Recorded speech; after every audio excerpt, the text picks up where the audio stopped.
ശ്രീഹരിം പരമാനന്ദമുപദേഷ്ടാരമീശ്വരം വ്യാപകം സർവലോകാനാം കരണം തം ഭജാമ്യഹം. ശങ്കരം ശങ്കരാചാര്യം കേശവം ബാദരായണം സൂത്രഭാഷ്യകൃതൗ വന്ദേ ഭഗവന്തൗ പുനഃ പുനഃ. സദാശിവസമാരംഭം ശങ്കരാചാര്യമധ്യമാം അസ്മദാചാര്യപര്യന്താം വന്ദേ ഗുരുപരമ്പരാം. ബോധാനന്ദം ച കല്യാണം മലാനന്ദമാത്മജം സച്ചിദാനന്ദമാത്മജം അച്യുതാനന്ദഗുരും. അമൃതാത്മാക്കൾ, മുമ്പൊരു ശിവരാത്രിയിൽ വൈദിക മന്ത്രമായ നമഃശിവായയെക്കുറിച്ചുള്ള കുറച്ച് ഭാഗമാണ് നമ്മൾ പറഞ്ഞു വച്ചിരുന്നതെന്നാണ് എൻ്റെ ഒരു ഓർമ്മ. ശരിയായിരിക്കുമോ എന്നെനിക്കറിയില്ല. വീണ്ടും ഒരു ശിവരാത്രിയിൽ നിങ്ങളെ കാണാനും കൂടെ വരാനും ഇടയായിരിക്കുക. ശിവാരാധനയുടെ മൗലിക സ്വരൂപമായ ആ നമഃശിവായയിലൂടെ തന്നെ പോകാമെന്നാണ് ഞാൻ ആഗ്രഹിക്കുന്നത്. വിഷയഭേദം വേണമെങ്കിൽ പറയാം.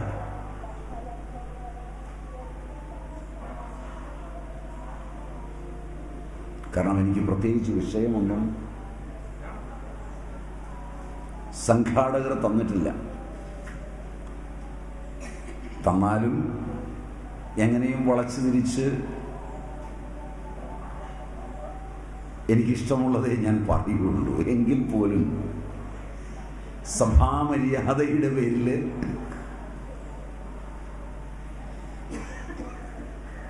ഒന്ന് ചോദിക്കുകയാണ്. നിങ്ങൾക്കിത് തൃപ്തികരമാണെങ്കിൽ ഞാൻ ആ വഴിയിൽ പോകാം. മതിയാവും. വിദ്യാകാമമുള്ളവർ, വിദ്യാകാമസ്തു ശങ്കരം, ശങ്കരനെയാണ് ഭജിക്കേണ്ടത്, ഉപാസിക്കേണ്ടത് എന്നൊരു പ്രാചീന അഭിപ്രായമുണ്ട്.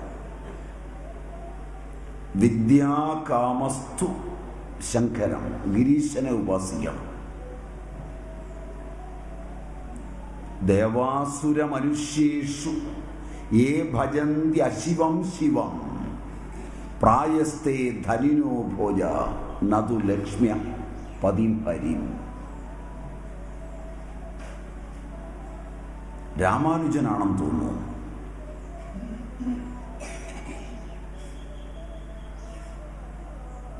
ഇങ്ങനെ പറഞ്ഞിട്ടുണ്ട്. ദേവനോ അസുരനോ മനുഷ്യനോ ആരുമാവട്ടെ, ശിവപെരുമാളെ ഭജിച്ചാൽ ധനിയും ശ്രീമാനുമാവുമെന്ന് പറഞ്ഞിട്ടുണ്ട്. ശ്രീധരസ്വാമികൾ അതിന് അവധീരിത ഭോഗം എന്നാണ് പറയുന്നത്.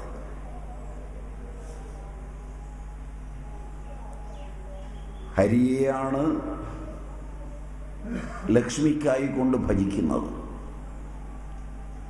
അതിൻ്റെ പോരായ്മയായി പൂർവ്വ ആചാര്യന്മാർ ചൂണ്ടിക്കാണിക്കുന്നത് ഹരിയെ ഭജിച്ചാലും കിട്ടും കേട്ടോ. എന്നിരുന്നാലും യുക്തിപൂർവം പറയുമ്പോൾ അതിൻ്റെ പോരായ്മയായി കാണിക്കുന്നത് ഒരുവൻ ഏറ്റവും പ്രിയമുള്ള വസ്തു മറ്റൊരാൾക്ക് കൊടുക്കില്ലെന്നാണ്.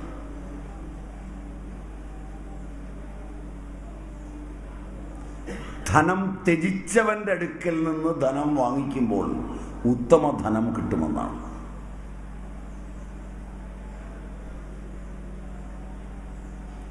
ധനത്തിൽ പ്രിയമുള്ളവൻ്റെ അടുക്കൽ ചെന്നാൽ വേണ്ടത്ര കിട്ടുകയില്ലെന്നാണ്. ലക്ഷ്മി ഹരിക്ക് വളരെ പ്രിയങ്കരിയാണ്. അപ്പോൾ എങ്ങനെയാണ് ലക്ഷ്മിയെ ഹരിയെ ഭജിച്ചാൽ കിട്ടുക? ഭോഗ ഭോഗങ്ങളെ മുഴുവൻ ത്യജിച്ചവന്റെ അടുക്കൽ നിന്ന് വാങ്ങണം.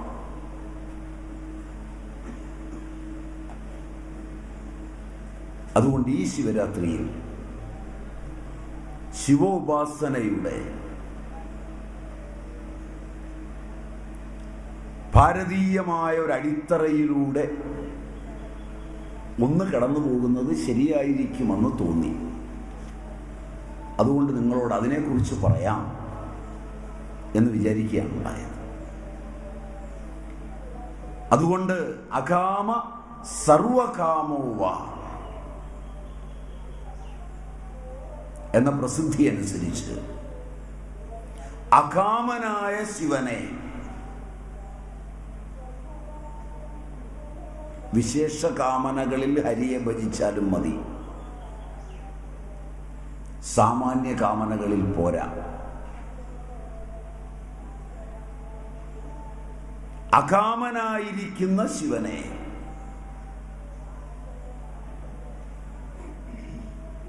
ഒരുവൻ അകാമനായിത്തീരുക, ആപ്തകാമനുമായിത്തീരുക. കാമങ്ങളെല്ലാം തൃപ്തിപ്പെട്ട് കാമം അറ്റുപോവുക. അതാണ് ഗിരീശന്റെ മാഹാത്മ്യമായി പറയുന്നത്. ആ ഗിരീശനെ ഉപാസിക്കാൻ തുടങ്ങുമ്പോൾ ഉപാസന രണ്ടു വിധമാണ്. ഒന്ന് ഭക്തിമാർഗീയവും മറ്റൊന്ന് യോഗമാർഗീയവുമാണ്.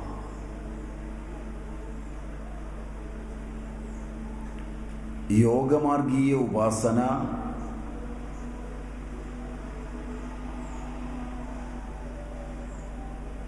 നിങ്ങളെ സംബന്ധിച്ച് അത്ര എളുപ്പമാണെന്ന് പറഞ്ഞുകൂടാ. ഔപനിഷദികമായി പറഞ്ഞാൽ ബൃഹദാരണ്യക ഉപനിഷത്തിലും മറ്റും പറയുന്ന അശ്വ ഉപാസന യോഗമാർഗീയ ഉപാസനയാണ്. അതുകൊണ്ട് തന്നെ നിങ്ങൾക്കത് മനസ്സിലാവും.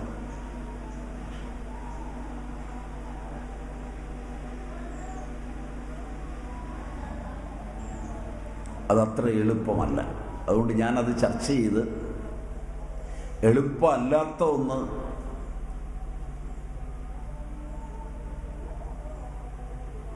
വ്യക്തിപരമായി ആർക്കെങ്കിലും ആ അറിവിൻ്റെ തലങ്ങളിലേക്ക് പോകാൻ ആഗ്രഹം വരുന്നുവെങ്കിൽ അവർക്ക് ഒരു പക്ഷെ പഥ്യമായേക്കാവുന്ന, എളുപ്പമായില്ലെങ്കിൽ കൂടി, ഒരു ഉപാസനാരീതിയാണ്. സാർവലൗകികമായി സ്വീകരിക്കാവുന്നതും പ്രത്യേകിച്ച് ഏറ്റവും ഉത്തമകാലമായി ഉത്തമന്മാർക്ക് തോന്നുന്ന കലികാലത്തിൽ സ്വീകരിക്കാവുന്നതും.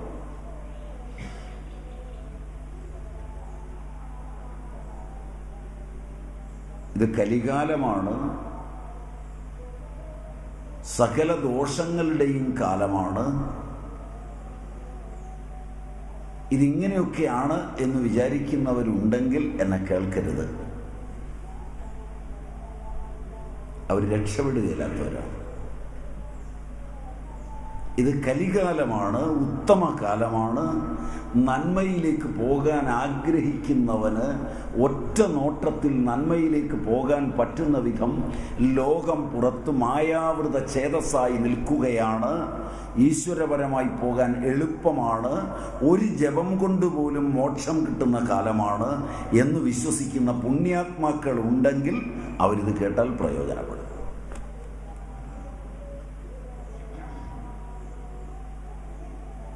ഏതിൽ പെടുമെന്ന് നിങ്ങൾ തീരുമാനിച്ചോളുക, ഞാൻ പെടുത്തുന്നില്ല.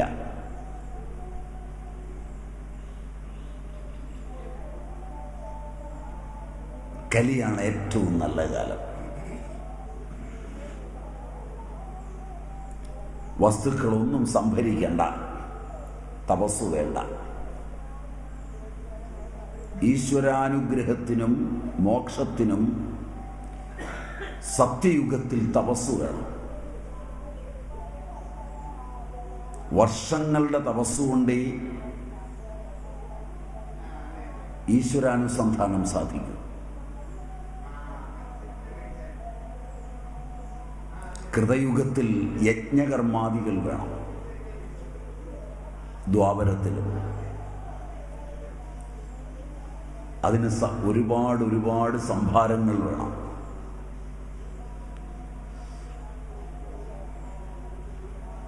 ഇപ്പൊ അതൊന്നും വേണ്ട. അടങ്ങി ഒതുങ്ങിയിരുന്ന് മര്യാദയ്ക്ക് ജപിച്ചാൽ മതി.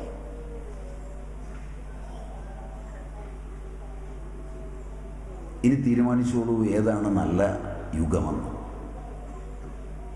യുഗം 4ലും നല്ലത് കലിയുഗമാണ്.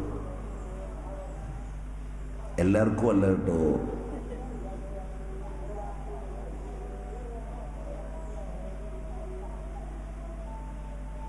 അതിൽ ഉപാസന ഭക്തിയുടെ മാർഗത്തിൽ ഉപാസിക്കുക.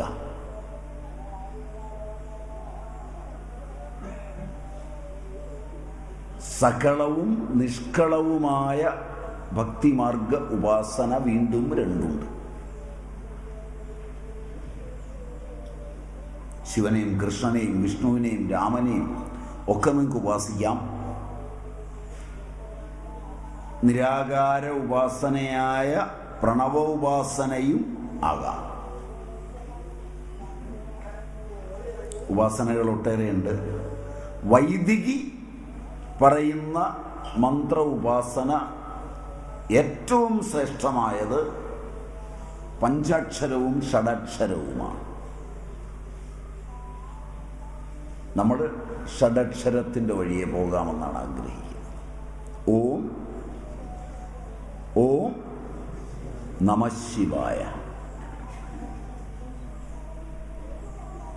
ഞാൻ എന്ന ബോധം നമുക്കെല്ലാവർക്കുമുണ്ട്. അതിലെ ഉപാധിരൂപമായ അംശം ഉപേക്ഷിച്ച് ഏതാണ് അതിലെ ഉപാധികൾ? ശരീരം, ഇന്ദ്രിയം, മനസ്സ് എന്നിവ. ആ ഉപാധികളെ വിട്ട്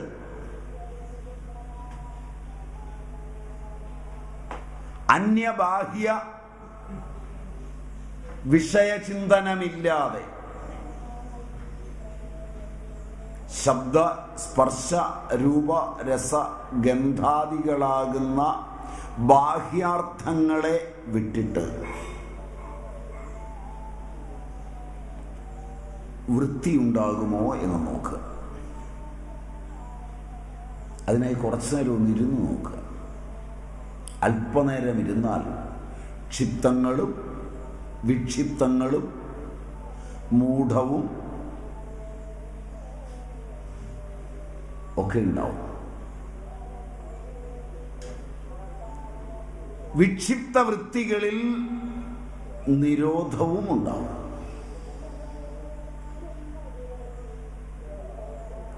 ബാഹ്യാർത്ഥചിന്തനം ഏതുമില്ലാതെ ഉപാധിയായിരിക്കുന്ന ശരീരത്തെയും ഇന്ദ്രിയത്തെയും അന്തഃകരണത്തെയും കരണേന്ദ്രിയ കളേബരങ്ങളെ വിട്ടുവൃത്തി അനുസ്യൂതമായാൽ അഹമെന്ന ചൈതന്യ അവഭാസം മാത്രമുണ്ടാവും.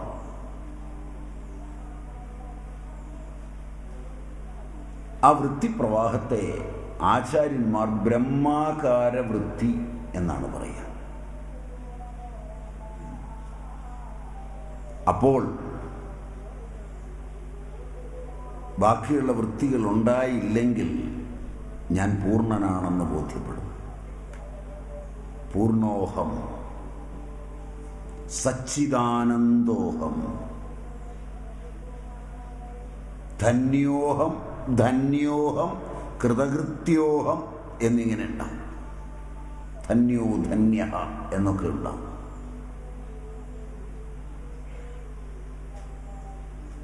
വിഷയങ്ങളിലൊക്കെ പോകുമ്പോൾ അപൂർണനാണെന്ന ബോധ്യമുണ്ടാവും.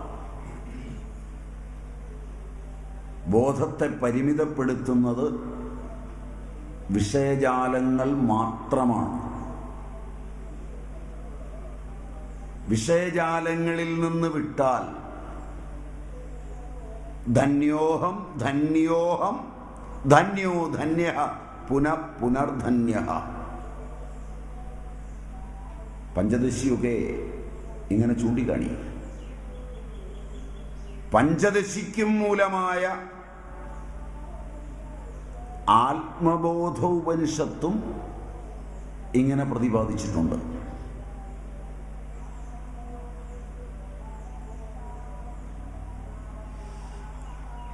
പാരമ്പര്യ പ്രസിദ്ധി കാണിക്കാനാണ് ഉപനിഷത്തിനെയൊക്കെ ഉദ്ധരിച്ച് ബോധ്യപ്പെടുത്തുന്നത്. അനാത്മദർശനേനൈവ പരമാത്മാനമുപാസ്മഹേ. അനാത്മദർശനേനൈവ പരമാത്മാനം ഉപാസ്മഹേ.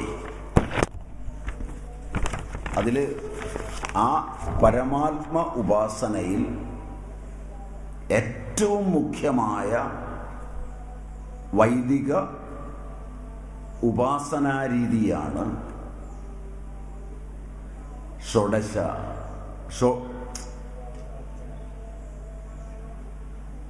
ഷഡക്ഷര മന്ത്രം കൊണ്ട് ലഭിക്കുന്നത്. അത് നിർഗുണ ഉപാസനയിലും സഗുണ ഉപാസനയിലും ആകാം. നമഃശിവായ പഞ്ചാക്ഷരമാണ്, പ്രണവം ചേർത്താണ് ഷഡക്ഷരമാകുന്നത്. മന്ത്രമൊക്കെ നമ്മൾ മുൻ ക്ലാസ്സിൽ പറഞ്ഞതാണ്. സദാശിവനാണ് അതിൻ്റെ ദേവത. അതിൽ ആ മന്ത്രത്തെ ഉപാസിക്കുമ്പോൾ ഋഷി, ഛന്ദസ്, ദേവത, അംഗന്യാസ, കരന്യാസങ്ങൾ എന്ന ക്രമത്തിലൊക്കെ ചെയ്യേണ്ടതാണ് പൂർണ്ണഫലത്തിന്. പരമേഷ്ടി, വാമദേവൻ, പ്രജാപതി, ഈ 3 പേരാണ് ശരിയായി പറയുകയാണെങ്കിൽ കൃഷ്ണ യജുർവേദ പ്രകാരം ഈ മന്ത്രത്തിൻ്റെ ശുക്ലവേദ യജുർവേദ പ്രകാരം ഇതിൻ്റെ ഋഷി. യജുർവേദം യാജ്ഞവൽക്യനെ മുൻനിർത്തി ശുക്ല യജുർവേദമെന്നും കൃഷ്ണ യജുർവേദമെന്നും 2ആയി പിരിഞ്ഞിട്ടുണ്ട്. അതിൽ ശുക്ല യജുർവേദ പ്രകാരം ഈ മന്ത്രം, ശുക്ല യജുർവേദത്തിൽ വരുന്ന മന്ത്രത്തിൻ്റെ ഋഷി പരമേഷ്ടി, ഈ മന്ത്രത്തെ ദർശിച്ചവനാണ്. മന്ത്രത്തെ ദർശിക്കുകയാണ്, ഉണ്ടാക്കുകയല്ല. പൗരുഷേയങ്ങളായ അനേക മന്ത്രങ്ങളുണ്ട്. യാതൊരു അനുഭവവും ഇല്ലാത്തവരും മന്ത്രം നിർമ്മിക്കാറുണ്ട്.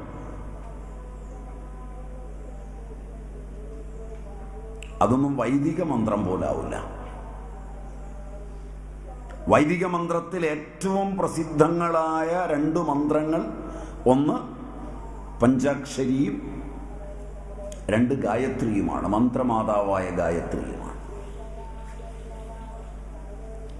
ഉപനിഷത്ത് മന്ത്രങ്ങളുണ്ട്, പുരാണ മന്ത്രങ്ങളുണ്ട്, ആഗമങ്ങളിലെ മന്ത്രങ്ങളുണ്ട്. മന്ത്ര ഉപാസനയുടെ ലോകം ഭാരതീയമായി എടുത്താൽ ഇന്ന് പുതിയ പുതിയ മന്ത്രങ്ങളും ധാരാളമുണ്ട്. ഇപ്പോഴും മന്ത്രങ്ങൾ ഉണ്ടായി വരുന്നുണ്ട്. അതിൻ്റെ ഗുണദോഷങ്ങൾ എൻ്റെ ചിന്തയിൽപ്പെട്ടതല്ല. അതുകൊണ്ട് ഞാൻ അതിലേക്ക് പോകുന്നുമില്ല.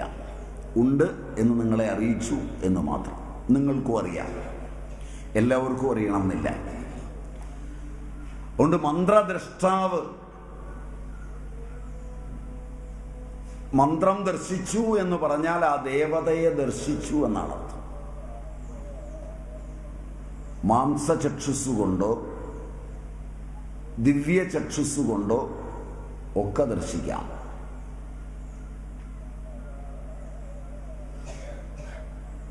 ദർശിക്കുമ്പോൾ മന്ത്രത്തിൻ്റെ സ്വരൂപം ബോധ്യമാകുന്നതാണ് ഋഷി പകർന്നു നൽകുന്നത്. അങ്ങനെ മന്ത്രത്തെ ദർശിച്ച ഋഷികളാണ് പരമേഷ്ഠി, വാമദേവൻ, പ്രജാപതി.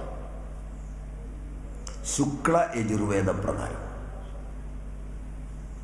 തൈത്തരീയ പ്രകാരം അഗ്നിയാണ് ഈ മന്ത്രത്തെ ദർശിച്ചത്. തൈത്തരീയത്തിലുമുണ്ട്. ആഗമപ്രകാരം തന്ത്രാഗമങ്ങൾ അനുസരിച്ചും ഈ മന്ത്രമുണ്ട്. അതിലെ ഋഷി വാമദേവൻ തന്നെയാണ്. നമുക്കതുകൊണ്ട് താന്ത്രികമായും വൈദികമായും ഈ മന്ത്രത്തിൻ്റെ ദ്രഷ്ടാവായ വാമദേവനെ ഋഷിയായി സങ്കല്പിക്കാം. വാമദേവ ഋഷി. പങ്ക്തിയാണ് ഇതിൻ്റെ ഛന്ദസ്. പങ്ക്തി ഛന്ദ.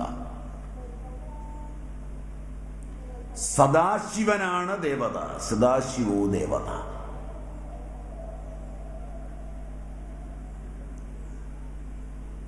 അപ്പോൾ അസ്യ ശ്രീ പഞ്ചാക്ഷര മഹാമന്ത്രസ്യ ഓർ ഷഡക്ഷര മഹാമന്ത്രസ്യ വാമദേവ ഋഷി, പങ്ക്തി ഛന്ദ, സദാശിവോ ദേവത, അഭീഷ്ടസിദ്ധ്യർത്ഥേ ജപേ വിനിയോഗ. നിങ്ങൾക്ക് എന്താണോ ഇഷ്ടം അത് സാധിക്കാൻ ജപം തുടങ്ങാം. പുലർകാലം മുതൽ ഇരുന്ന് ജപിക്കേണ്ട ദിനമാണ്. അഹോരാത്രം, പകലും രാത്രിയും ഈ മന്ത്രം ജപിച്ചാൽ മതി. വീട്ടിൽ ആശ്രമത്തിൽ വന്നിരുന്നു. കാരണം അത്രയും പ്രസിദ്ധമാണ്, അത്രയും ശ്രേഷ്ഠമാണ് ഈ മന്ത്രം. അംഗന്യാസ കരന്യാസങ്ങളുണ്ടെങ്കിൽ നല്ലതാണ്. ഓം ഹ്രാം ഹൃദയായ നമ എന്ന് തുടങ്ങിയ അംഗന്യാസങ്ങളും, ഓം ഹ്രാം തർജനിഭ്യാം നമ എന്ന് തുടങ്ങി, അങ്കുഷ്ടാഭ്യാം നമ, തർജനിഭ്യാം, ഓം ഹ്രീം തർജനിഭ്യാം നമ എന്ന് തുടങ്ങുന്ന കരന്യാസങ്ങളും ഒക്കെ ഉണ്ടെങ്കിൽ സർവോത്തമമായി വിധിയാമണം. ഹ്രാം ഹ്രീം ഹ്രൂം ഹ്രൈം ഹ്രൗം ഹ്ര. അത് അഗ്നി ബീജമായിട്ടുള്ള ശബ്ദങ്ങളാണ്. ഈ ബാധകളെയെല്ലാം ഒഴിവാക്കുന്നതിനും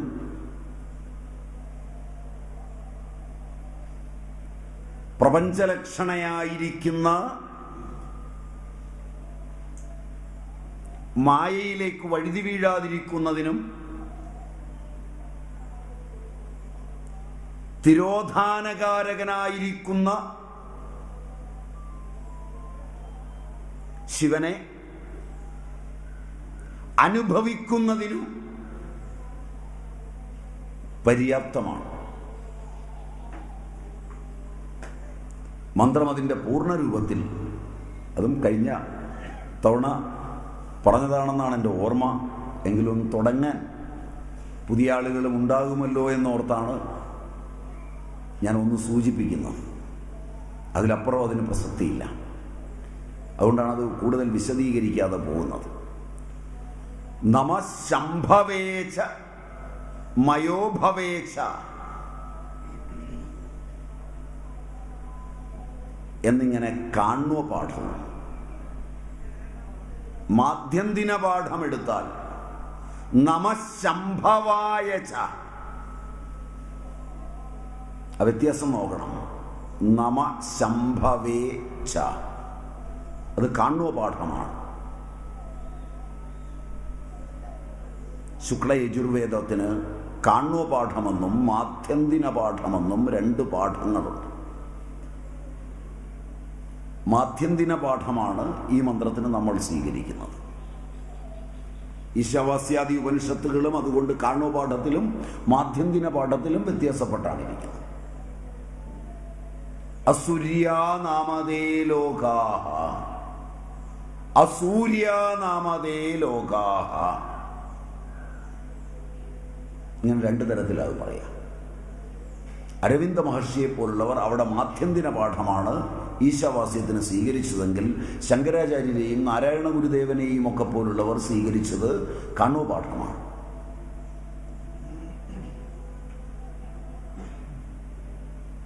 അത് വൈദികമാണ്. വൈദികതയെ കൂടുതൽ അറിയാൻ ശ്രമിക്കുമ്പോഴാണ് അതൊക്കെ നിങ്ങൾക്ക് ആവശ്യമായി വരുന്നത്. എങ്കിലും നിങ്ങൾ അറിഞ്ഞിരിക്കണം, അല്ലെങ്കിൽ ഒരു മന്ത്രം പഠിക്കുമ്പോൾ അത് ഉപാസിക്കുന്നതിനിടയിൽ ഈതിബാധകളുണ്ടാവും, ദുസ്സാധകന്മാരുണ്ടാവും. സാധന കൊണ്ട് അഹങ്കാരം വരുന്നവരെ ദുസ്സാധകന്മാർ എന്ന് പറയും. കേട്ടിട്ടുണ്ടോയെന്നറിയില്ല. മന്ത്രസാധനയും ആത്മസാധനയും ഒക്കെ അഹങ്കാരത്തെ പോകുന്നതിന് വേണ്ടിയുള്ളതാണ്. പക്ഷെ സംഭവിക്കുക അങ്ങനെയല്ല. ഞാൻ ഇത്രയായിരം മന്ത്രം ജപിച്ചു എന്നൊക്കെ പുറത്തേക്കൊന്ന് പറയാൻ വേണ്ടിയുള്ളതായി മാറും. ദുസ്സാധകന്മാർ പലപ്പോഴും ജപത്തിൻ്റെ അനുഭൂതികൾ ലഭിച്ചില്ലെങ്കിലും അതിനെ ചുറ്റിപ്പറ്റിയുള്ള വിവരങ്ങളൊക്കെ സമ്പാദിച്ച് കാണാൻ പഠിക്കും. അതൊന്നും താല്പര്യമില്ലാത്ത ആളുകൾ ഏകാഗ്രമായി ജപിച്ച് അനുഭൂതിയുടെ വക്കോളം എത്തുമ്പോൾ എവിടെയെങ്കിലും വെച്ച് ഇവരെ കണ്ടുമുട്ടിയാൽ അത്തരം കാര്യങ്ങളെക്കുറിച്ച് ചോദ്യം ചോദിക്കുമ്പോൾ തനിക്ക് അതറിയില്ലല്ലോ എന്നൊരു ബോധം വരും. ആ സമയത്ത് യുക്തി ഉപയോഗിച്ച് വെട്ടും. അവിടെ വെച്ചാണ് സാധന താളം തെറ്റുന്നതും വിട്ടുപോകുന്നതും. കലിവൈഭവത്തിൽ ഇങ്ങനെ ഒന്നുകൂടിയുണ്ട്. സാധകന്മാർ തമ്മിൽ കാണുമ്പോൾ ഒരാൾ പറയുന്നത് മറ്റൊരാൾ കേൾക്കുകയോ അതിൽ നിന്ന് നല്ലത് തിരഞ്ഞെടുക്കുകയോ അല്ല ചെയ്യുന്നത്. ബ്രഹ്മാവിൻ്റെ മാനസപുത്രന്മാരായ സനൽകുമാരനും സനകനും സനന്ദനും സനാതനനും ഒക്കെ സംസാരിക്കുമ്പോൾ അതിലൊരാൾ സംസാരിക്കും, മറ്റുള്ളവർ കേൾക്കും. ഇന്നങ്ങനെയല്ല. ഒരാൾ പറയുന്നതിനെ മറ്റൊരാൾ നിഷേധിക്കുമ്പോഴാണ് അറിവുണ്ടാകുന്നത്. നിഷേധാത്മക അറിവിൻ്റെ കാലമാണ്. ശീലവും ജനങ്ങൾക്ക് അങ്ങനെയാണ്. വാർത്താമാധ്യമങ്ങളിലൂടെയെല്ലാം നിഷേധമാണ്. എത്ര നിഷേധിക്കാൻ ശക്തി ഉണ്ടാകുന്നുവോ അത്രയുമാണ് അറിവുള്ളത് എന്നാണ് ധരിക്കുന്നത്. എങ്ങും എത്താറില്ല. അലയുന്ന ആത്മാക്കളായി നടക്കാറേ ഉള്ളൂ. ശാന്തിയില്ല, ശങ്ക മാത്രമാണ് വഴി. സംവത്സരങ്ങൾ എത്ര കഴിയുമ്പോഴും ഒരനുഭൂതിയുമില്ല.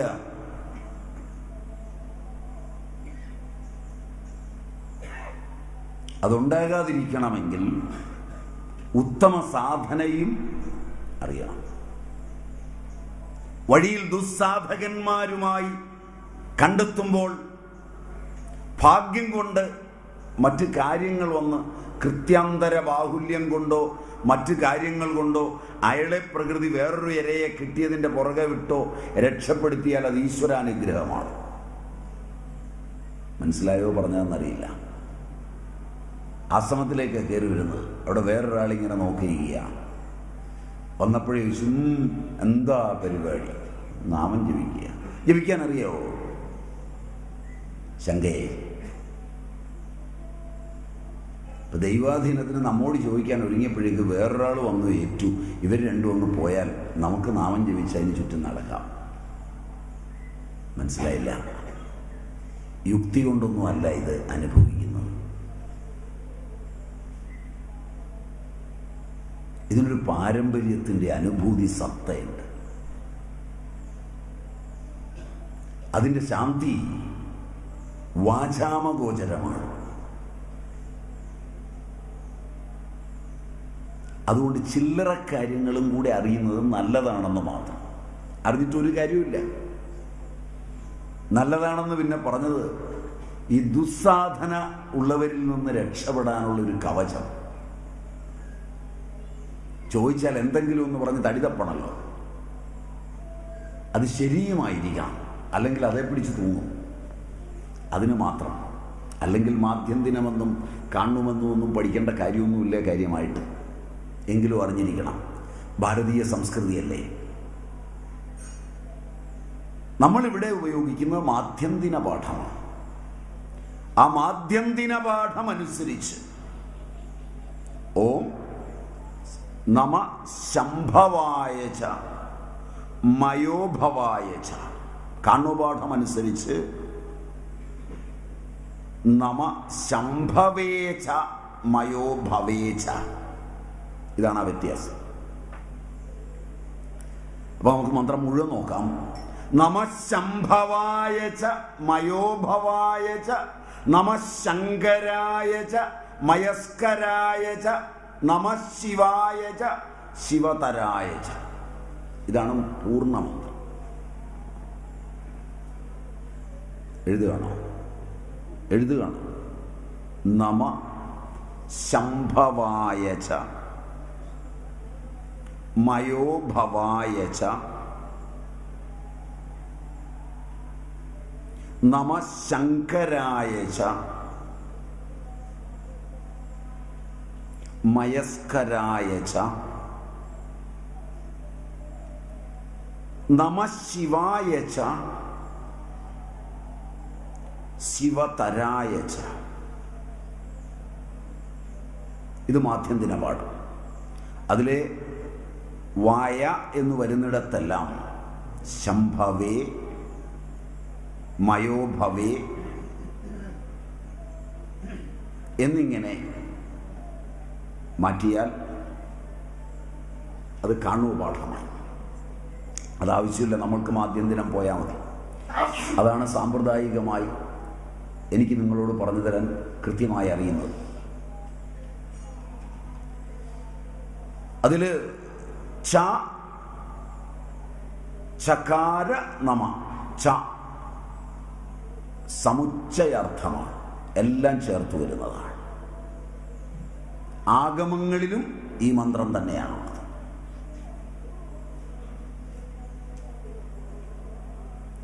ഇതിൻ്റെ ധ്യാന ശ്ലോകം, ധ്യാനം ശിവനെ കണ്ടുകൊണ്ട് ജപിക്കാനുള്ളതാണ്. അഥ ധ്യാനം.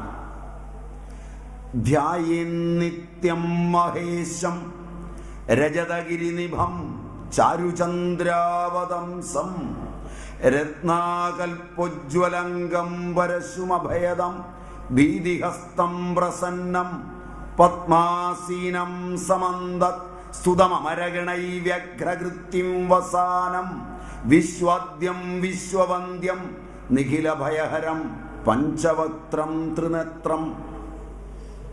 ഇതാണ് ധ്യാനം. ധ്യാനം കഴിഞ്ഞു വേണം ഓം നമ ശിവായ എന്ന് ജപിക്കാൻ. ഓരോ മന്ത്രജപത്തിലും ധ്യാനം ഉത്തമമാണ്. ഒരു ധ്യാനജപം കഴിഞ്ഞ് മന്ത്രം മാത്രം ഉരുവിടുന്നത് മധ്യമമാണ്. മധ്യമ സാധനയായാലും ഫലം കിട്ടും. കാരണം മന്ത്രം ഉച്ചരിച്ചാൽ മതി, ധ്യാനം മനസ്സിൽ നിറഞ്ഞു നിന്നാൽ മതി. ഞാൻ നിത്യവും ധ്യാനിക്കുന്നു ആരെ? മഹേശനെ. രജതഗിരിനിഭം, വെള്ളി കൊണ്ടുള്ള മാമല പോലെ.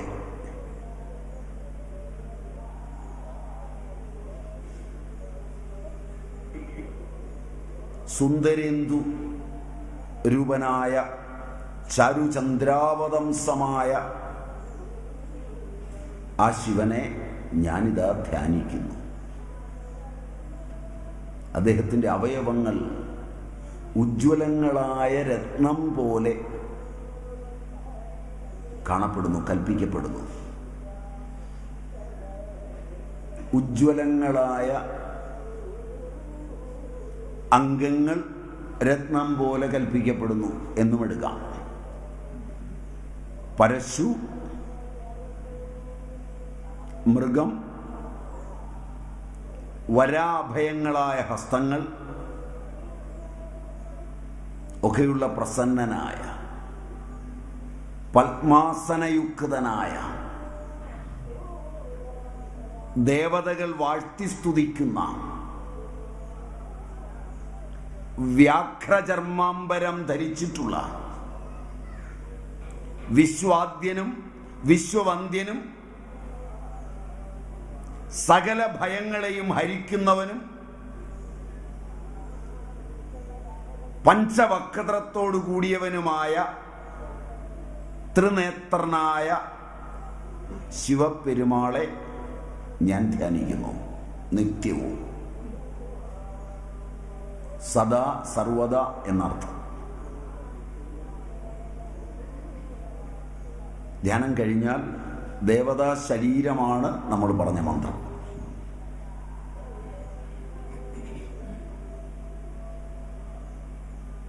ധ്യായേൻ നിത്യം മഹേശം രജതഗിരിനിഭം ചാരുചന്ദ്രാവതംസം രത്നാകൽപോജ്വലംഗം പരശുമഭയദ ഭീതിഹസ്തം പ്രസന്നം പത്മാസീനം സമന്തത് സ്തുതമമരഗണൈ വ്യഘ്രകൃത്യം വസാനം വിശ്വാദ്യം വിശ്വവന്ദ്യം നിഖിലഭയഹരം പഞ്ചവക്ത്രം ത്രിനേത്രം.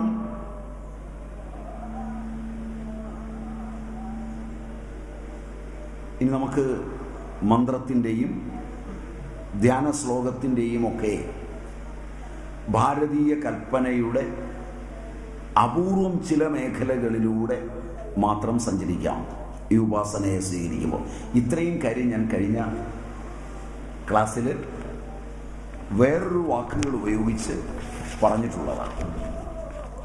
അതുകൊണ്ട് ഇവിടം വരെയുള്ളതൊരു ആവർത്തനമാണ്, മുൻ ക്ലാസ്സിൽ പറഞ്ഞത് തന്നെയാണ്.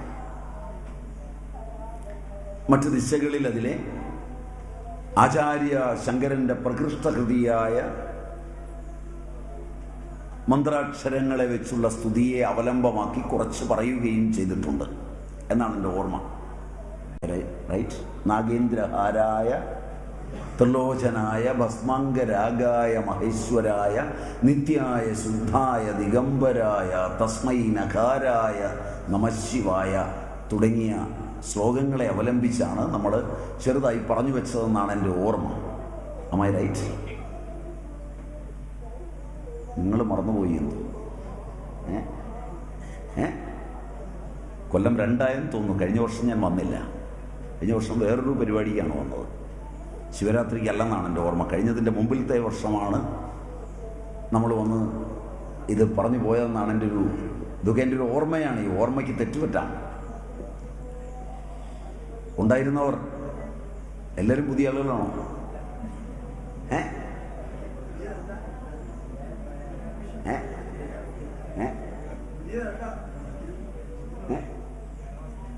അതെ, ഞാൻ അങ്ങനെ ഒന്ന് വന്നു പോയെന്നാണ് എൻ്റെ ഓർമ്മ. മന്ത്രം ഇത് തന്നെയായിരുന്നു എന്നാണ്. അതിൽ ശിവഭജനത്തിൻ്റെ പ്രാധാന്യം കലികാലത്തെ ഏറ്റവും ഉത്തമ ഗ്രന്ഥങ്ങളിലൊന്നായ ഭാഗവതം പോലും എടുത്തു പറയുന്നുണ്ട്. അതിൽ മന്ത്രത്തിൻ്റെ സ്വരൂപം ഭാഗവതം വർണ്ണിക്കുന്നുണ്ട്. നമഃശിവായ മന്ത്രത്തിൻ്റെ നാഭിർനമസ്തേ ശ്വസനം നമസ്വൻ സൂര്യശ്ചംശുഷി ജലം സുതേജഃ പാരാവരാത്മാശയണം നവാത്മാ തവാത്മാ സോമോ മനോദ്യൗ ഭഗവൻ ശിരസ്തേ കുക്ഷിസമുദ്രാഗിരയോസ്തി സംഘ രോമാണി സർവൗഷധിവിരുധസ്തേ ഛന്ദംസി സാക്ഷാത്തവ സപ്തധാതവ സ്ത്രൈമയാത്മൻ ഹൃദയം സർവധർമ്മ മുഖാനി പഞ്ചോപനിഷദസ്തവേശ യൈസ്ത്രിംശദഷ്ടോത്തരമന്ത്രവർഗ യസ്തശിവാഖ്യം പരമർത്ഥതത്വം ദേവസ്വയം ജ്യോതി ശിവസ്ഥിതസ്ഥേ. ഭാഗവതം പറയുന്നതാണ് നാഭിർനമസ്തേ നഭസ്തേ. നാഭി നഭസ്സാണ് ആകാശം. നമഃശിവായ എന്ന ശിവസ്വരൂപത്തിൻ്റെ നാഭികമലം ആകാശമാകുന്നു. ശ്വസനം നഭസ്വാൻ വായു ശ്വാസമാകുന്നു. സൂര്യശ്ച ചക്ഷുംഷി, അച്ഛ പ്രയോഗിച്ചിരിക്കുന്നത് നോക്കണം. സൂര്യൻ, ചന്ദ്രൻ, അഗ്നി, അല്ലെങ്കിൽ സൂര്യൻ എന്ന് മാത്രം പറഞ്ഞാൽ മതിയായിരുന്നു. കാരണം 3 കണ്ണുകളോട് കൂടിയവനാണ് ശിവൻ. ശിവന്റെ കണ്ണുകൾ സൂര്യനും ചന്ദ്രനും അഗ്നിയുമാണ്. അതുകൊണ്ടാണ് സൂര്യശ്ച ചക്ഷുംഷി. ജലം സ്മരേതാം, സൂര്യനും ചന്ദ്രനും അഗ്നിയും ചക്ഷുസും ജീവികൾക്ക് ആശ്രയം. അത് അഹങ്കാരവും.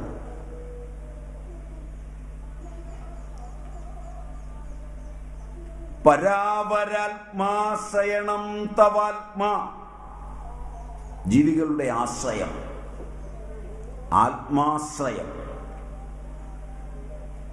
അതാണ് അങ്ങയുടെ അഹങ്കാരം. സോമം മനസ്സാണ്.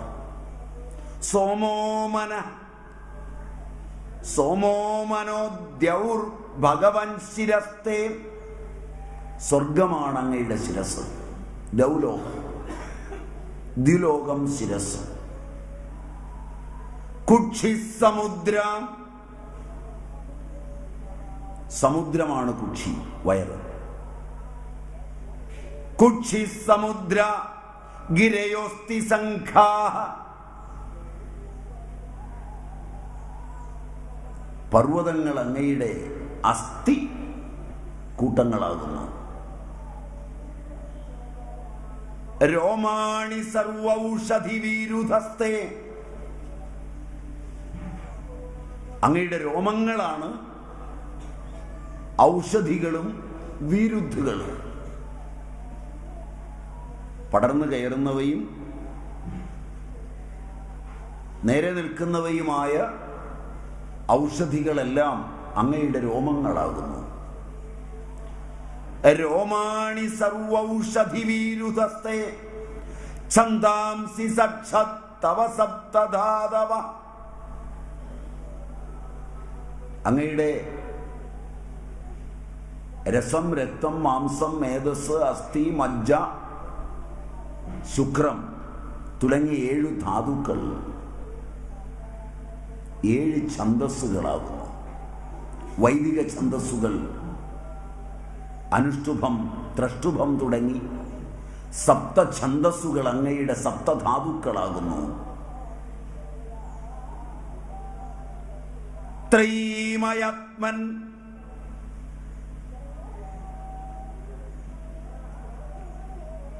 വേദത്രയം അങ്ങയുടെ ശരീരമാകുന്നു. ഹൃദയം സർവധർമ്മ,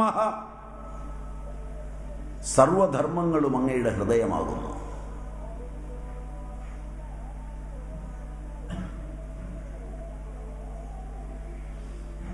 യത്തച്ചിവഖ്യം പരമർദ്ധതത്വം ദേവസ്വയം ജ്യോതിരിവസ്ഥിതസ്ഥേ, ഒരു വരി വിട്ടു. മുഖാനി പഞ്ചോപനിഷദസ്തവേശ യസ്ത്രിംശദഷ്ടുത്തരമന്ത്രവർഗഃ യത്തശ്ചിവഖ്യം പരമാർത്ഥതത്വം ദേവസ്വയം ജ്യോതിരിവസ്ഥിതസ്ഥേ.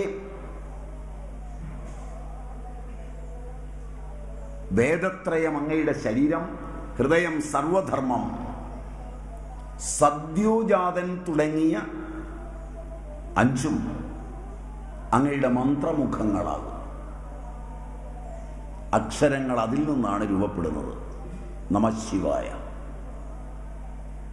അത് സദ്യോജാതാദി മുഖത്തോടു കൂടിയതാണ്.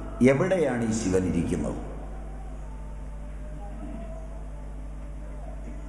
ഇങ്ങനെയുള്ള ശിവൻ, ഭാഗവതാദി പ്രസിദ്ധമായ ഈ ശിവൻ എവിടെയാണിരിക്കുന്നത്? എളുപ്പത്തിലുള്ള ഉത്തരം ചിദംബരത്തിലിരിക്കുന്നു. സമയം കിട്ടുമെങ്കിൽ നേരെ പോകേണ്ടത് അങ്ങോട്ടാണ്. പുറത്തായും അകത്തായും ചിദ് അംബരം, ദഹരാകാശം. അകത്ത് കണ്ടാൽ അത് നിഷ്കളമായ നിർഗുണമായ മന്ത്രോപാസന. ഹൃദയത്തിനകത്ത് കാണാൻ പറ്റില്ലെങ്കിൽ വണ്ടി പിടിക്കുക, രാവിലെ ചിദംബരത്തിലെത്തുക. ആ ചിദംബരം വെളിയിലാണ്. പോയിട്ടുണ്ടോ? ഇല്ല. പോയിട്ടുണ്ടോ? ഇല്ല. കാശുണ്ടാക്കുന്നത് ഇതിനൊന്നും അല്ലല്ലോ. ഉണ്ടാക്കുന്ന കാശിൽ കുറച്ച് മാറ്റിവെച്ച് പ്രായമെത്തി മരിക്കുന്നതിന് മുമ്പ് ഇവിടെയൊക്കെ പോകണം.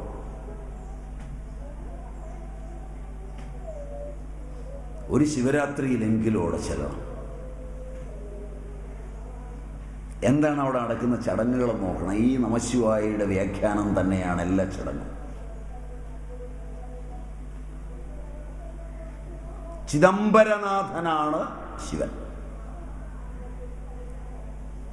ചിദംബരം ദഹരാകാശം, ഹൃദയാകാശം. ഹൃദയാകാശസ്ഥിതനായ ചിദംബരമൂർത്തിയെ, അതുകൊണ്ട് ശിവൻ ഇരിക്കുന്ന അവിടെയാണ്. ശിവപെരുമാളെ കാണണമെങ്കിൽ 5 കണ്ണുകളും അടയ്ക്കുക. 5 കണ്ണുകൾ ശ്രോത്രേന്ദ്രിയം, സ്പർശനേന്ദ്രിയം, ദർശനേന്ദ്രിയം, രസനേന്ദ്രിയം, ഘ്രാണേന്ദ്രിയം. 5 അടയ്ക്കുക. അരിഞ്ഞ് കീഴ്മറിക്കുക. ഒളിമുതലം പഴം 5മുണ്ട് നാറുന്നളികയിലേറി നയനമാറിയാടും കിളികളെ 5 അരിഞ്ഞ് കീഴ്മറിക്കുക. അപ്പൊ ഈ ശരീരത്തിന്റെ സ്വഭാവം മാറും. ഇത് തിരുവുരുവാകും. അകക്കണ്ണ് തുറക്കും, അന്തർമുഖനാകും. ബ്രഹ്മാവ് സൃഷ്ടിച്ചതിൽ നിന്ന് മാറും. പരാഞ്ചി ഖാനി വെതൃണ സ്വയംഭൂ തസ്മത് പരം പശ്യതി അന്തരാത്മൻ. അതങ്ങ് മാറിയിട്ട് കശ്ചിത് ധീര, ഏതോ ഒരു ധീരൻ, പ്രത്യേകാത്മാനമൈച്ഛദാവൃത്ത ചക്ഷു അമൃതത്വമിച്ഛൻ. അപ്പൊ ഈ കാഴ്ചയൊക്കെ മാറും.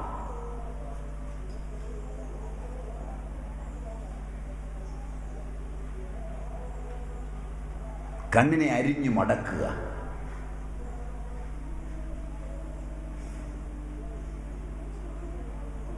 എല്ലാ സുഖങ്ങളും ദുഃഖങ്ങളും ക്ഷണികങ്ങളാണ്. ഇത് ക്ഷണികമല്ല.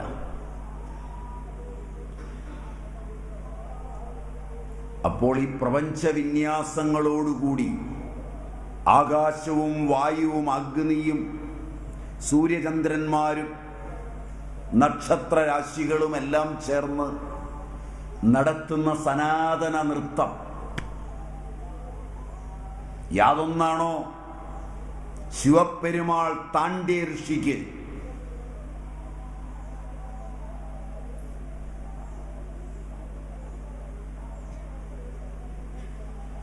താണ്ഡ്യ ഋഷി ശിവന് കാവൽക്കാരനായി നിൽക്കുന്ന പേരെന്തുവാ? നന്ദികേശ്വരൻ. മഹാജ്ഞാനിയും മഹാഭക്തനും മഹാഗുരുവുമായ നന്ദികേശ്വരൻ.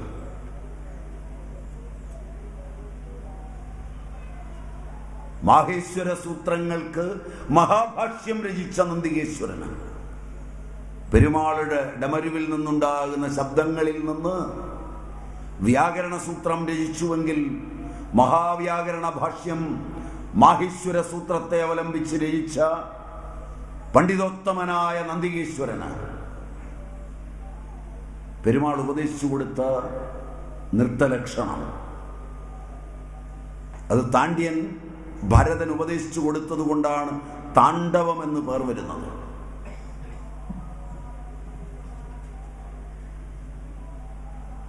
മന്ത്രം ഉപാസിക്കുമ്പോൾ താണ്ഡവവും താണ്ഡവ ലക്ഷണവും താണ്ഡവ സ്മൃതിയും താണ്ഡവ ദർശനവും ഉണ്ടാവും.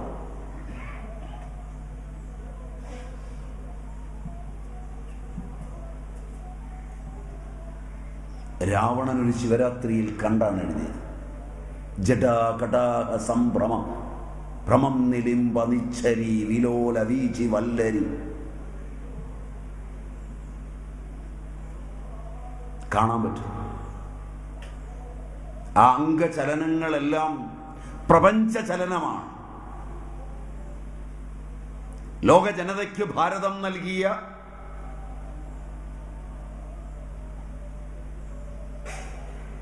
മഹാകാവ്യ ശാസ്ത്രവും മഹാശാസ്ത്ര മഹാകാവ്യവുമാണ് താണ്ഡവം.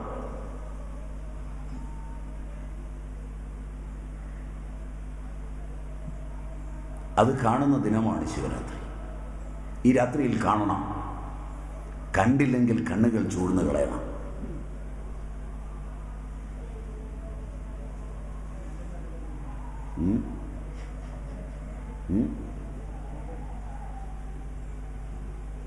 കാരണം അത് കാണാനാണ് ഈ ജന്മം. ഈ കണ്ണുകൾ കൊണ്ട് എന്തെല്ലാം കണ്ടു, എന്തു പ്രയോജനം? സംഘർഷവും സംഭീതിയും സദാചാര വൈരുദ്ധ്യവുമല്ലാതെ ഈ കണ്ണ് കണ്ടതുകൊണ്ട് എന്ത് നേടി?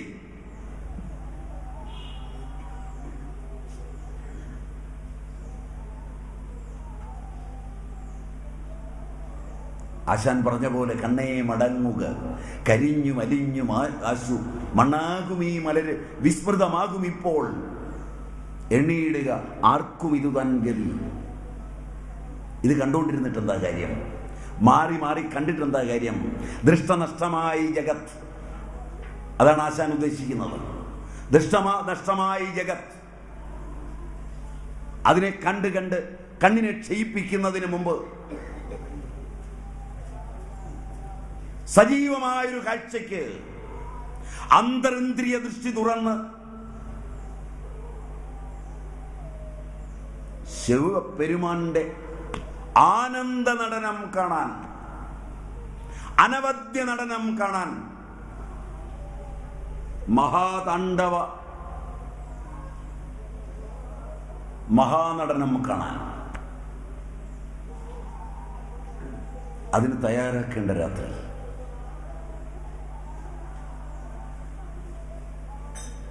പാരമ്പര്യ സ്രോതസ്സുകൾ മഹാതാണ്ഡവ മഹാമുഹൂർത്തത്തിൽ വെച്ചാണ് ശിഷ്യന്മാർക്ക് മഹാദീക്ഷയുടെ മന്ത്രങ്ങൾ ഉച്ചരിച്ചു കൊടുക്കുന്നത്. ഭാരതഭൂമിയുടെ മഹത്വം അതാണ്. അവിടെയാണ് ഗുരു ആജ്ഞാചക്രാന്തരാളസ്ഥനായ ശിവപെരുമാളെ അനയിച്ചു കൊണ്ടുവന്ന് അനുഭൂതിയുടെ അഗാധ നിമിഷങ്ങൾ തന്ന് ആനന്ദം അനുഭവിപ്പിച്ചു വിടുന്നത്.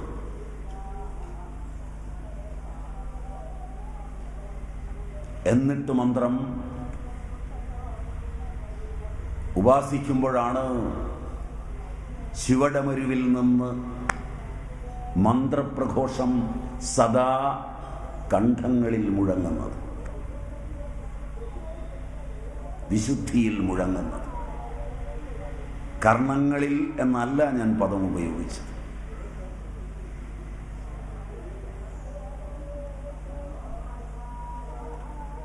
അതിൻ്റെ അനുഭൂതിയുടെ സുന്ദര സുരഭില രാത്രിയാണ് ശിവരാത്രി. പറ്റുമെങ്കിൽ ശ്രമിക്കും. വിഷയം കണ്ടു വാർദ്ധക്യമായി, ഇനിയൊരു ജന്മത്തിനിട നൽകരുത്. ഈ കളി മതിയായില്ലേ? കാണേണ്ടത് കണ്ട് സായുജ്യം നേടും.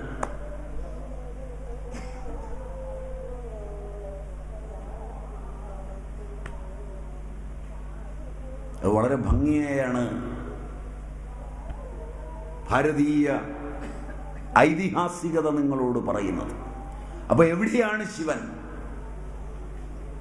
ചിദ് അമ്പരത്തിൽ. അതിനെ ദഹരവിദ്യ എന്ന് പറയുന്നത് അതുകൊണ്ടാണ്. അതാണ് സാമ്പ്രദായികന്മാർ കൊണ്ടു നടക്കുന്നത്, ദഹരവിദ്യ. മറ്റൊരു പേരുണ്ടതിന്,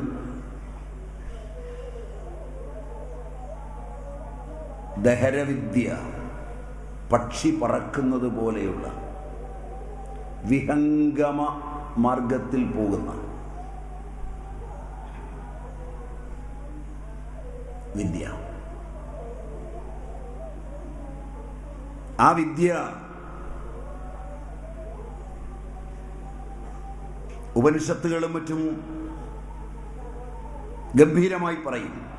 ഓം അഥ യദിദമസ്മിൻ ബ്രഹ്മപുരേദഹരം പുണ്ടരീകം വേസ്മ ദഹരോ അസ്മിന്നന്തരാകാശ തസ്മിന്നന്തരാകാശ തസ്മിന്യദന്തസ്തദേവേഷ്ടവ്യം തദ്ഭാവ വിജിജ്ഞാസിതവ്യ ഇതി.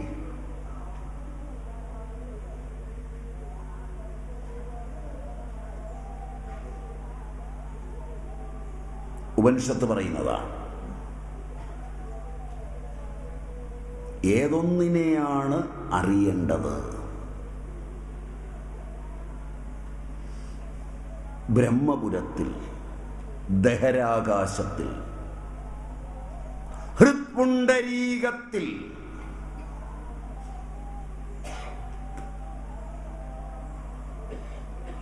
അവിടെയാണ് ഇതിരിക്കുന്നത്. ആ അന്തരാത്മാവിനെ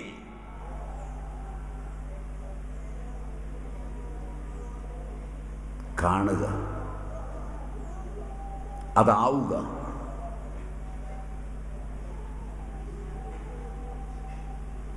അതിനെ മാത്രമാണ് അറിയേണ്ടത്. തത് ഭാവ വിജിജ്ഞാസിതവ്യമിതി. ചാന്തോക്യം. ചാന്തോക്യ ഉപനിഷത്ത് അതിമനോഹരമായി പറയുന്നതാണ്. ചിദംബര മാഹാത്മ്യവും ഇത് തന്നെ പറയും. കേട്ടിട്ടുണ്ടോ ചിദംബര മാഹാത്മ്യം? അങ്ങനൊരു കൃതി കേട്ടിട്ടുണ്ടോ? ചിദംബര മാഹാത്മ്യം എന്നൊരു കൃതിയുണ്ട്.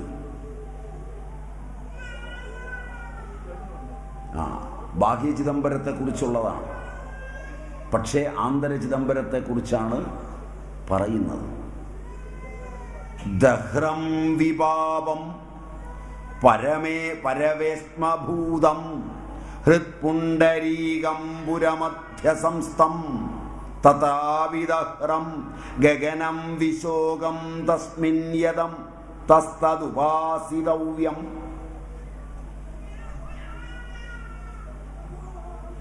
ഏതിനെയാ ഉപാസിക്കേണ്ടത്? പാപലേശമില്ലാത്ത വിശുദ്ധമായ ഹൃത്പുണ്ടരീകത്തില്, പുരമധ്യത്തില്, ശോകമോഹങ്ങളില്ലാത്ത ഏതൊരു ഭാവമോ അതിനെയാണ് ഉപാസിക്കേണ്ടത്.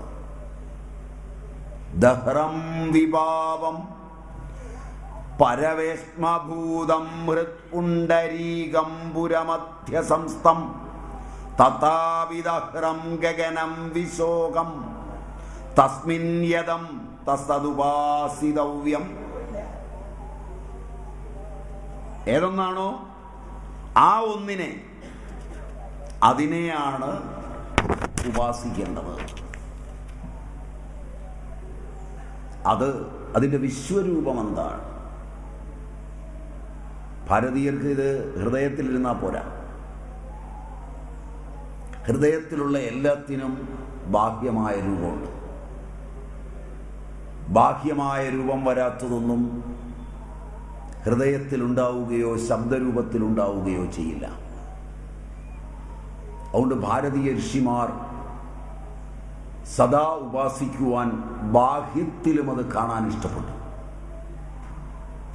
ശ്രീപർവതം ശിരസ്ഥാനെ കേദാരം തുലലാടകെ വാരാണസീ മഹാപ്രാജ്ഞ ഭ്രുവോർഘ്രാണിസ്യ മധ്യമേ കുരുക്ഷേത്രം കുജസ്ഥാനം പ്രയാഗം ഹൃത്സരോരുഹേ ചിദംബരം തു ഹൃന്മധ്യേ ആധാരേ കമലാലയം.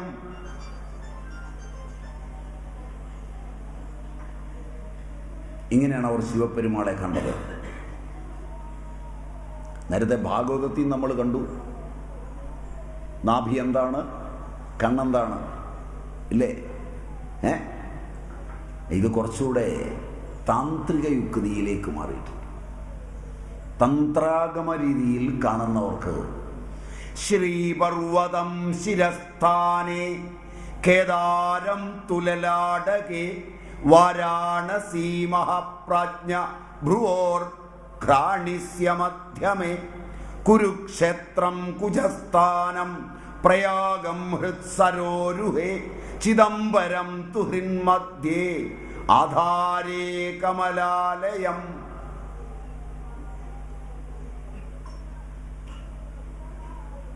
കേൾക്കാനെങ്കിലും സുഖമുണ്ടോ? കേൾക്കാനെങ്കിലും സുഖമുണ്ടോ?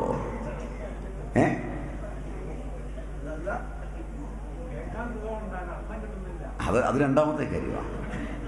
കേൾക്കാൻ സുഖമുണ്ടെങ്കിൽ അർത്ഥം തോന്നുന്നത് കൊണ്ടാണ് സുഖമുണ്ടാകുന്നത്. സുഖം ഒന്നും അറിയാതെ എങ്ങനെ ഉണ്ടാവും? അപ്പോൾ കേൾക്കുമ്പോൾ സുഖമുണ്ടാകുന്നെങ്കിൽ അർത്ഥം തേടേണ്ടതില്ല, സുഖം അനുഭവിച്ചാൽ മതി. കേട്ടിട്ട് സുഖം വരാത്തത് അർത്ഥം തേടി സുഖം ഉണ്ടാക്കുമോ? ഇതാണ് പ്രാചീനർ മന്ത്രങ്ങളെ കുറിച്ച് പറഞ്ഞത്. കേൾക്കുമ്പോഴേ സുഖം തരുന്നതിനെ വിട്ട് ദുഃഖിക്കുവാൻ അർത്ഥം തേടി അലയുന്ന മനുഷ്യന്റെ കഥ എന്താണ്?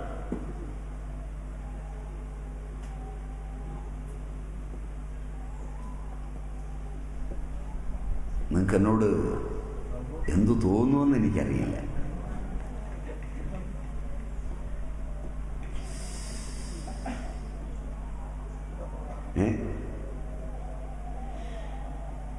ശ്രീപർവതമാണ് ശിരസ്.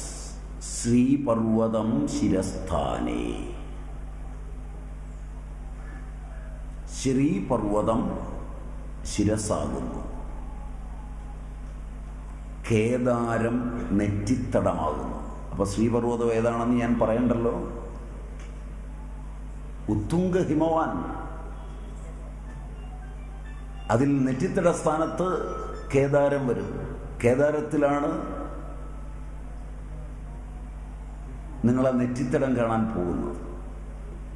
കേദാരം തു ലലാടകേ. ലലാടം നെറ്റിത്തടം. ശ്രീപർവതം സ്ഥിരസ്ഥാൻ ശിരസ്ഥാനെ കേദാരം തു ലലാടകേ. ഇങ്ങനെ ശിവനെ ഒന്ന് ഭാവിച്ചു നോക്കിയേ. ഭാവനയൊക്കെ അറ്റുപോയിട്ടുണ്ടാവും ഈ സീരിയലെല്ലാം കണ്ട്. നല്ല ഭാവനകളെ കളയാനാണ് നിങ്ങളുടെ ആധുനിക സാഹിത്യകാരന്മാരെല്ലാം കഥയും കവിതയും എഴുതിയത്.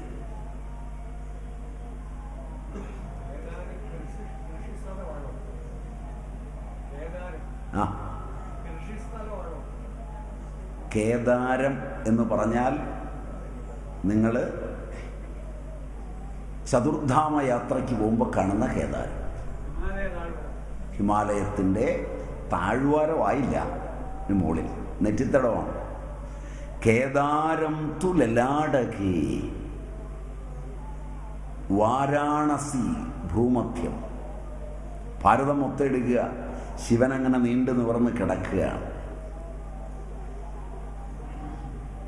ശ്രീപർവതം ശിരസ്, കേദാരം നെറ്റിത്തടം, വാരാണസി ഭൂമധ്യം പുരികക്കൊടി, പുരികക്കൊടികളുടെ നടുക്ക്, ഭ്രുവോർ മധ്യം വാരാണസി.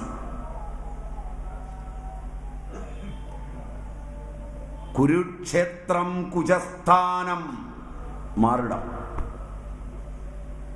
നഞ്ച്, അത് കുരുക്ഷേത്രം. പ്രയാഗം ഹൃത് സരോരുഹേ, അതില് പ്രയാഗ നഞ്ച്. ചിദംബരം ഹൃദയമധ്യം.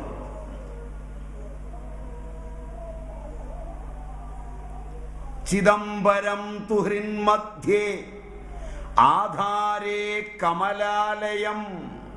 തിരുവാരൂർ, തമിഴ്നാട്ടിൽ തന്നെയാണ് തിരുവാരൂർ. അത് മൂലാധാരം.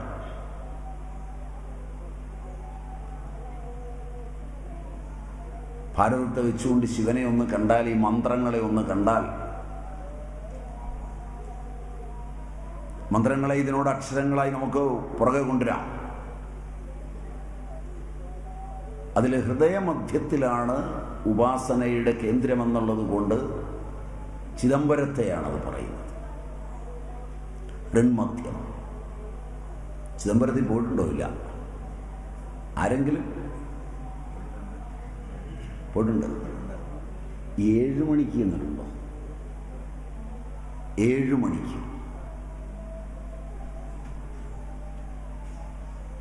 7 മണിക്ക് അവിടുത്തെ ചിത്സഭയെല്ലാം അടച്ചൊരു പൂജ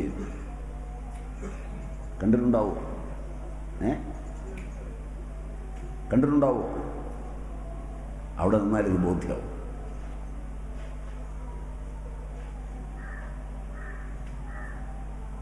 ചിത്സഭയെല്ലാം അടയ്ക്കും. സഭാപതിയായ ശിവനെ എഴുന്നള്ളിച്ചുകൊണ്ട് എന്നിട്ടൊരു പൂജയുണ്ട് ശിവകാമസുന്ദരിയോടൊപ്പം. ശിവകാമസുന്ദരിയെ അവിടെ കണ്ടിട്ടുണ്ടാവും. അതൊക്കെ അതിൻ്റെ ബാഹ്യ ഉപാസനാരീതികളാണ്. ഞാൻ രണ്ടും ചേർത്താണ് പറയുന്നത്. നിങ്ങൾക്ക് ഇഷ്ടമുള്ളത് സ്വീകരിക്കാം. ബാഹ്യ ചിദംബരത്തിൽ നിന്ന് ശിവകാമസുന്ദരിയോടൊപ്പം ശിവപ്പെരുമാളിനെ എഴുന്നള്ളിച്ച് ആരാധിക്കുന്ന, ഹൃത്പത്മത്തിൽ ശിവപ്പെരുമാൾ ഇരിക്കുന്നുവെന്ന് സങ്കല്പിക്കുന്ന ബാഹ്യ ചിദംബരത്തെയും, അതല്ല നിങ്ങൾക്ക് ബുദ്ധി കൂടുതലുണ്ടെങ്കിൽ നിങ്ങളുടെ ഹൃത്പത്മത്തിലിരിക്കുന്ന ശിവപ്പെരുമാളെയും സങ്കല്പിച്ചത് കൊണ്ടുപോകാം. കാരണം 2 തരം ഭക്തന്മാരുണ്ടാകുമെന്നോർത്താണ് ഞാൻ രണ്ടും സൂചിപ്പിക്കുന്നത്. അതല്ല ഒന്ന് മതിയെങ്കിൽ ഒന്നിൽ കൂടെ തന്നെ പോവാം.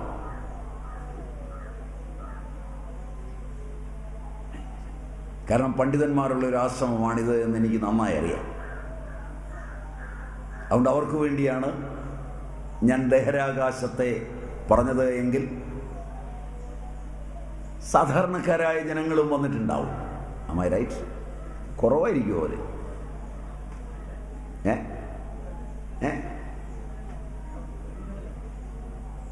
വളരെ കുറവായിരിക്കും ആശ്രമമൊക്കെ ആയതുകൊണ്ട്. പക്ഷെ എന്നാലും ഉണ്ടാവും. ശരിയായിരിക്കുമോ എൻ്റെ നിഗമനം?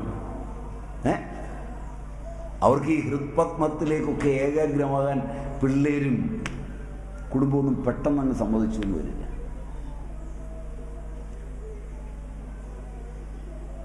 അപ്പോ ഒരു ബാഹ്യ ഉപാസന അവിടുന്ന് പയ്യെ കയറി പോവും. സകല ഉപാസന അത് അടുക്കിൽ പറഞ്ഞാൽ മൂലാധാരം തിരുവാലൂർ. ശരിക്കതിനർത്ഥം പറഞ്ഞാൽ മഹി മൂലാധാരത്തിൽ പൃഥ്വി. മൂലാധാരം പൃഥ്വി, മൂലാധാരത്തിൽ പൃഥ്വി. മഹിം മൂലാധാരേ കമപി ജലം മണിപൂരേ സ്വാധിഷ്ഠാനേ ഹുതവഹം. എവിടെയാ അങ്ങനെ പഠിച്ചേ?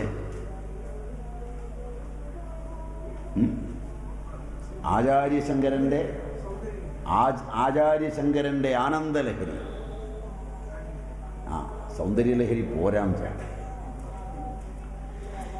കാരണം സൗന്ദര്യമല്ല അതിനുള്ളത്, ആനന്ദമാണ്.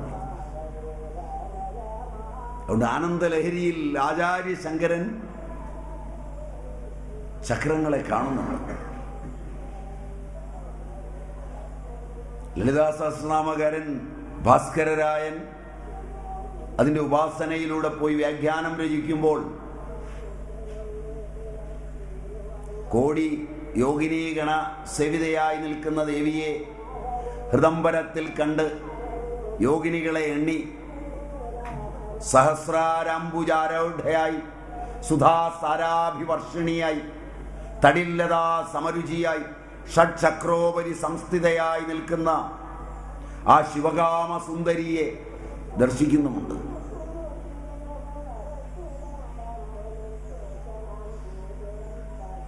ഇതൊക്കെ സർവാനന്ദകരമാണെന്ന് ശങ്കരൻ സൂചിപ്പിക്കുന്നുമുണ്ട്. അതുകൊണ്ട് ബാഹ്യമായി ക്ഷേത്രമെന്ന നിലയിൽ തിരുവാലൂർ, ഭൂതസഞ്ചയമെന്ന നിലയിൽ പൃഥ്വി മൂലാധാരം, സ്വാധിഷ്ഠാനം ജംബുകേശ്വരം അഗ്നി, ജംബുകേശ്വരം അവിടെ അഗ്നി, മണിപൂരകം തിരുവണ്ണാമല അവിടെ ജലം, അനാഹതം ചിദംബരം അവിടെ ആകാശം, വിശുദ്ധി കാളഹസ്തി അവിടെ വായു, ആജ്ഞ വാരാണസി അവിടെ സദാശിവൻ മനോമയി സ്ഥാനം. ഇത് വച്ചാണ് ആനന്ദ നടനത്തെ താണ്ഡ്യ മഹർഷി രൂപപ്പെടുത്തിയിട്ടുള്ളത്. നമഃശിവായ പഠിക്കുമ്പോൾ അത് താണ്ഡവത്തിൻ്റെ താളലയങ്ങളോടുകൂടിയതാണ്.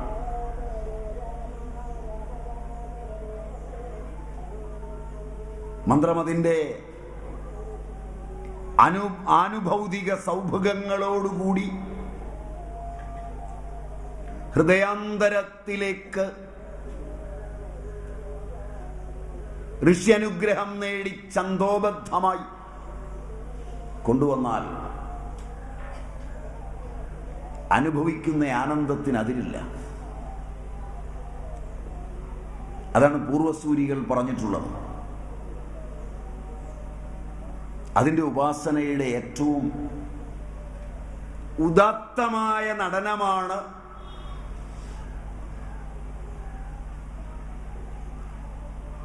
താണ്ഡവം. അത്യന്ത മഹത്വപൂർണമായ കവിത, അത്യന്ത മഹത്വപൂർണമായ ശാസ്ത്രം.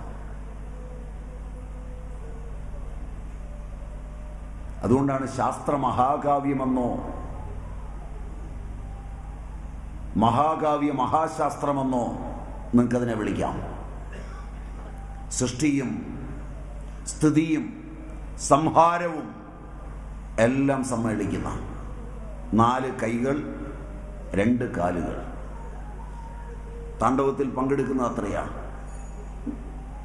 ചിദംബരത്തെ കനകസഭയിൽ നടത്തിയ നൃത്തമാണ്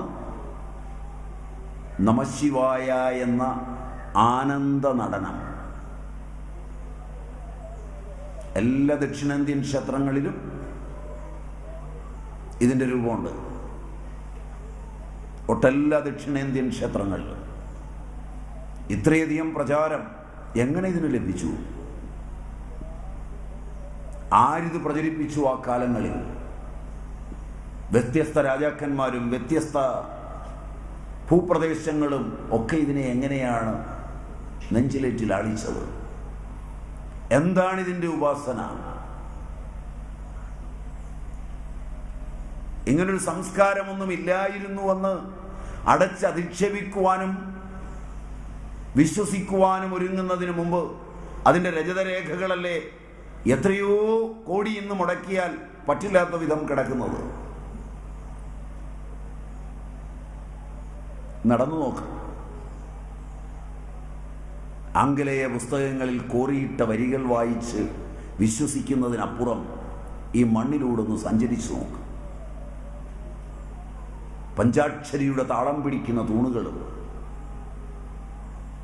പഞ്ചാക്ഷരമുതിർക്കുന്ന ഗോപുര കവാടങ്ങളും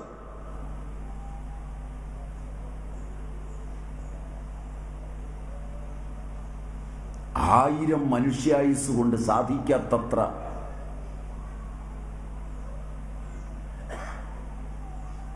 കല്ലുകൊണ്ട് കവിത എഴുതിയ പൂർവസൂരികളുടെ തപസ്സിനെ മനസ്സിലാകുമെങ്കിൽ കണ്ണു തുറന്നു നോക്കാം. കുളിക്കാതെയും നനയ്ക്കാതെയും ജീവിച്ച പാശ്ചാത്യന്റെ കണ്ഠങ്ങളിൽ നിന്നുതിർന്ന അർത്ഥശൂന്യങ്ങളായ വാക്കുകൾക്ക് ശാസ്ത്രമെന്ന് നൽകിയ ആധുനിക തലമുറ തിരിഞ്ഞൊന്ന് നോക്ക്. പൂർവസൂരികൾക്ക് എന്ത് കഴിയുമായിരുന്നുവെന്ന്.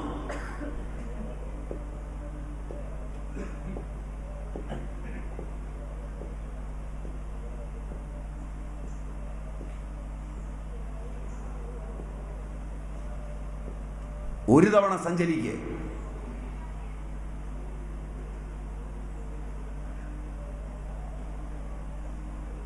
നിങ്ങൾക്ക് എൻ്റെ ഭാഷ മനസ്സിലാകുമോ എന്നെനിക്കറിയില്ല.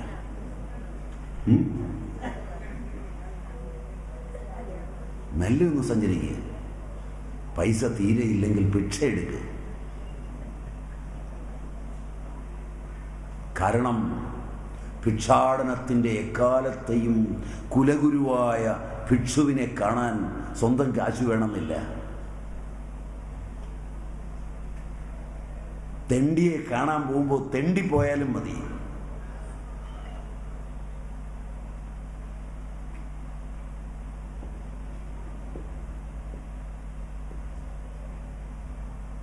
പറ്റില്ലെങ്കിൽ ഈ പോക്കിന് മോഷ്ടിക്ക് കുഴപ്പമില്ല. കാരണം അദ്ദേഹം സ്തേനാനാം പതിയാണ്. ഈ കാര്യത്തിനേ ചെയ്യാവൂ.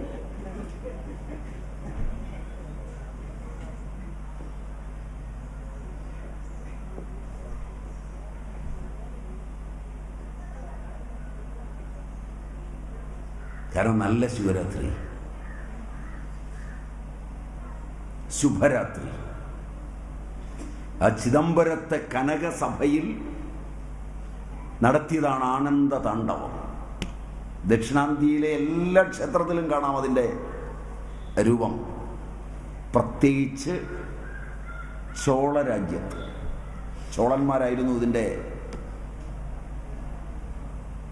ഏറ്റവും വലിയ പ്രചാരകർ.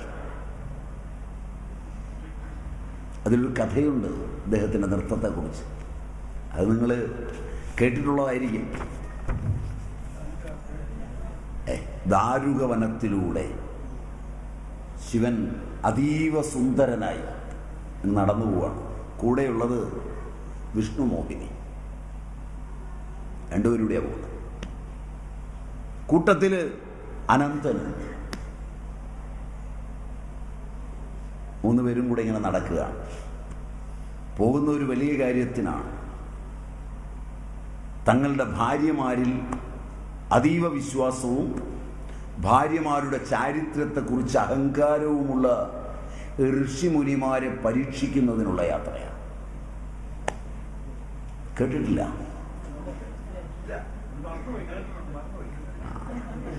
അതട്ടിപ്പ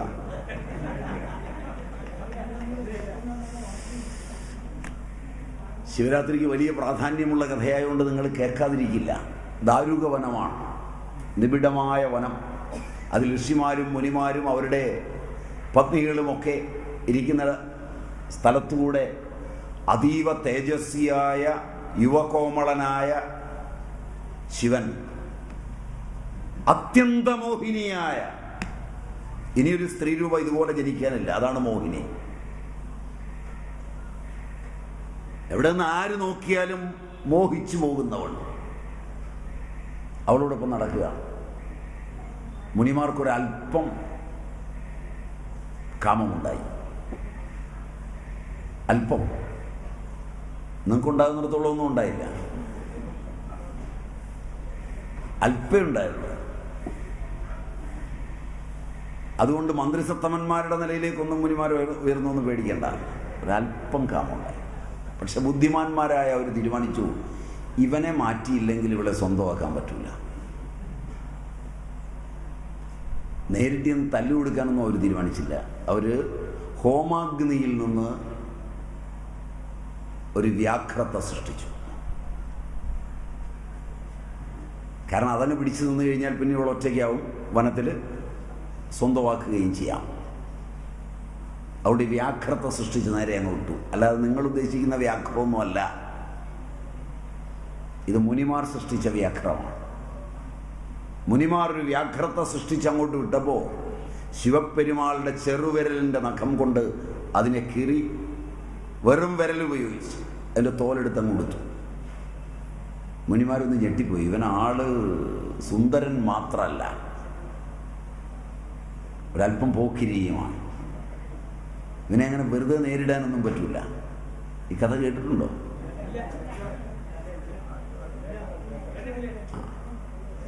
അങ്ങനെ ഉടുത്തു കഴിഞ്ഞ് ഗംഭീരനായി നിൽക്കുമ്പോൾ മുനിമാർ അടുത്ത മന്ത്രം ഉരുവിട്ട് ഒരു കാളസർപ്പത്തെ ഉണ്ടാക്കി. വിഷം ചീറ്റി കാളസർപ്പം ശിവപ്പെരുമാളിൻ്റെ അടുക്കലേക്ക് വരുമ്പോൾ അതിനെ എടുത്ത് കഴുത്തിലേക്ക് ഇട്ടു. അത് ആഭരണമായി. ഇനി ഇയാളെ എന്തുകൊണ്ടാണ് നേരിടേണ്ടത് അവരാലോചിച്ചു. ലോകത്തിലെ സകല ദുർബാധകളും അടങ്ങുന്ന മുയലകനെ സൃഷ്ടിച്ചു. മുയലകൻ എന്ന് കേട്ടിട്ടുണ്ടോ? ഇല്ല. താണ്ഡവമാടുന്ന ശിവന്റെ വലതുകാലിൻ്റെ കീഴിൽ കിടക്കുന്ന ഒരു രൂപം കണ്ടിട്ടുണ്ടോ? അപസ്മാരമൂർത്തി എന്ന് പറയും. അപസ്മരണത്തിൻ്റെ ഭാവങ്ങൾ ഉളവാക്കുന്ന മുയലകനെ സൃഷ്ടിച്ചു. അതങ്ങി എന്നപ്പോൾ തൻ്റെ വലതുകാൽ അതിൻ്റെ നടുവിൽ ചവിട്ടിപ്പിടിച്ച് ഇടതുകാൽ ഒരു കരം കൊണ്ട് താങ്ങി വലതു കൈയിൽ അഗ്നികുണ്ഡവും പേറി, അഗ്നി നിറഞ്ഞ കലവും പേറി, ഒരു കൈ വരമുദ്രയും ഒരു കൈ അഭയമുദ്രയുമായി 4 കൈകളും 2 കാലുകളും സജീവമായി പങ്കെടുത്താടിയ നൃത്തമാണ് താണ്ഡവം. മുനിമാർ കണ്ട് ആനന്ദിച്ചു. അവരുടെ ഉള്ളിൽ കിടന്ന കാമമാകുന്ന മുയലകനെ തിരോഭവിക്കുവാൻ ഇടയാക്കുന്ന തിരോഭാവത്തിൻ്റെ വലതുകാൽ പതിഞ്ഞ് ആടിയപ്പോൾ, ആനന്ദ താണ്ഡവമാടിയപ്പോൾ സകല കാമനകളും അറ്റുപോയി. ഇതാണ് താണ്ഡവ രഹസ്യം. ഇതാണ് ചിദംബരത്ത് സഭാപതിയായി, തമിഴൻ്റെ ഭാഷയിൽ ആനന്ദക്കുട്ടനായി, ആടവല്ലനായി, തില്ലൈക കുട്ടനായി, കുട്ടപ്പിറാനായി ആടുന്ന നൃത്തം. ഇതൊക്കെ അവരുടെ ഭാഷയാണ്. ആ തമിഴ് നിങ്ങൾക്ക് അറിയുമെങ്കിൽ അതിൻ്റെയൊക്കെ അർത്ഥവും വ്യാപ്തിയും മനസ്സിലായി എന്ന് വരും. നൃത്തം അവിടുന്നാണ് ഉണ്ടാകുന്നത്. നടത്തിയ ആനന്ദ നടനം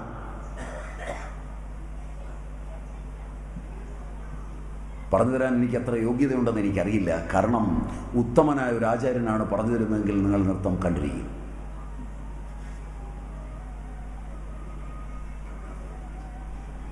എൻ്റെ ആചാര്യന്മാർക്ക് അതിന് കഴിവുണ്ടായിരുന്നു. അതിൻ്റെ ബലത്തിൽ പറഞ്ഞു തരിക.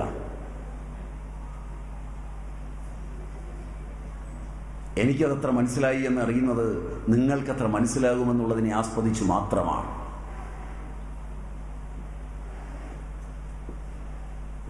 ശിവരാത്രിയുടെ ആനന്ദ നടനം അതാണ്.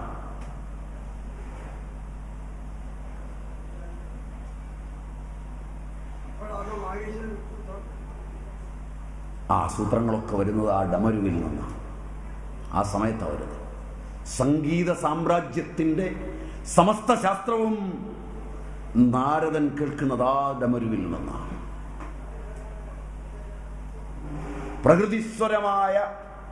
പ്രകൃതിസ്വരമായ സായും പായും വികൃതിസ്വരങ്ങളായ രീ ഗ മ ധ നി ഇവയും ആ ആനന്ദവല്ലഭന്റെ, ആ ആനന്ദക്കുട്ടന്റെ, ആ കുട്ടപ്പിറാന്റെ ഡമരുവിൽ നിന്ന് വരുന്ന ശബ്ദങ്ങളിൽ നിന്നാണ് സർവലോക സംഗീത സാമ്രാജ്യത്തിന്റെ അധിപതിയായി രൂപാന്തരപ്പെട്ട നാരദന്റെ ഹൃദയാന്തർഭാഗത്തേക്ക് പതിച്ചത്. സംഗീതത്തിന്റെയും ഭാഷയെ വികാരമുള്ളതാക്കി തീർക്കുന്ന വ്യാകരണത്തിന്റെയും നിത്യനിർച്ഛരി ആ സദാശിവ പെരുമാളുടെ ഡമരുവിന്റെ സംഭാവനയാണ്. അതിലാണ് സൃഷ്ടിയുടെ സമസ്ത ലോകങ്ങളും ഒന്നിക്കുന്നത്.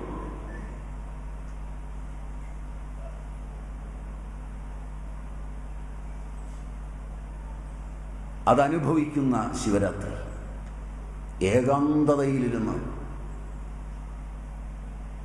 കണ്ണുകളടച്ച് ഹൃത്പത്മത്തിലേക്ക് നോക്കി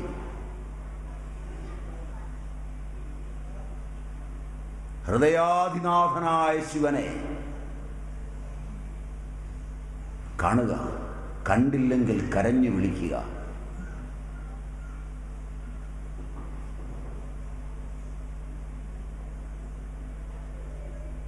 അതിൻ്റെ സുന്ദര സുരഭില രാത്രി.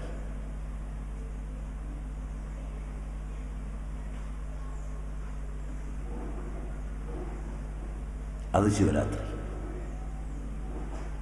അതിലെ ഉടുക്ക് സൃഷ്ടിയുടെ നാദവിപഞ്ചികയാണ്. അതൊരു കയ്യിലും.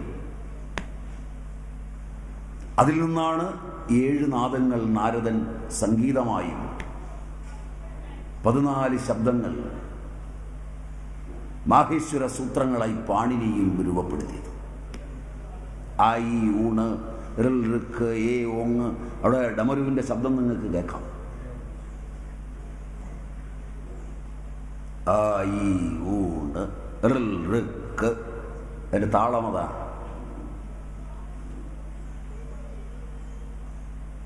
ആ താളത്തിലൊക്കെ പഠിക്കണം.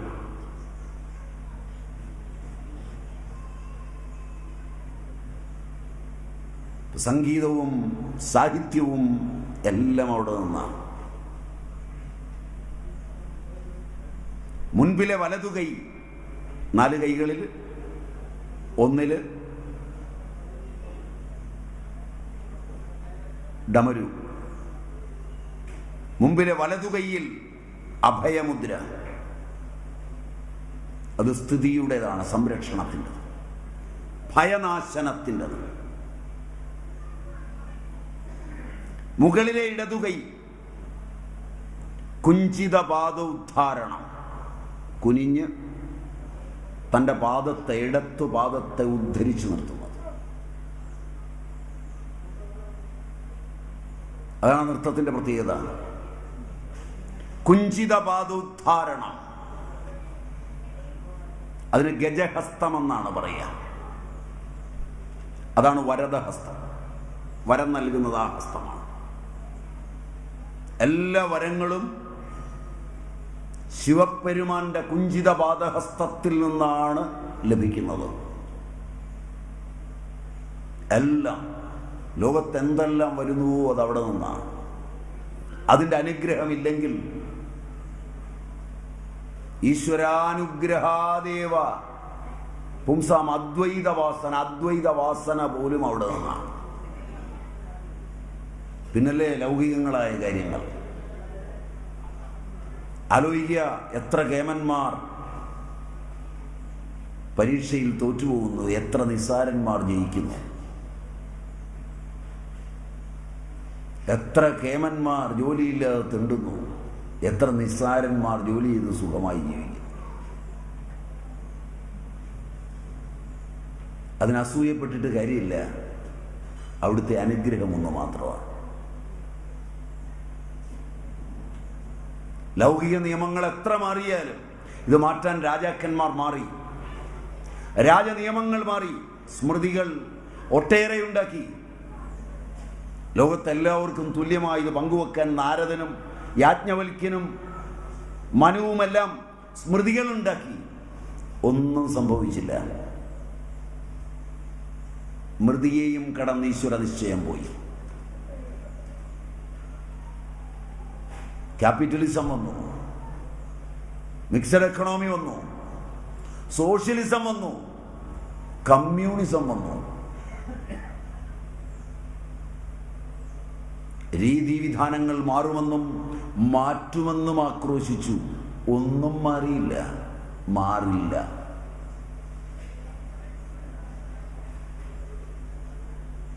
മാറുമെന്ന് ആശിച്ചൊരു ജന്മം പാഴാക്കുന്നതിനേക്കാൾ നന്ന് മാറില്ല എന്ന അനുഭവം പഠിക്കുകയാണ് നല്ലത്. ആശയിൽ ജീവിച്ചോളൂ, ഇനിയും സംഘടിച്ചോളൂ, ഇനിയും പുതിയ സംഘങ്ങൾ ഉണ്ടാക്കിക്കോളൂ. ഒന്നും സംഭവിക്കില്ല.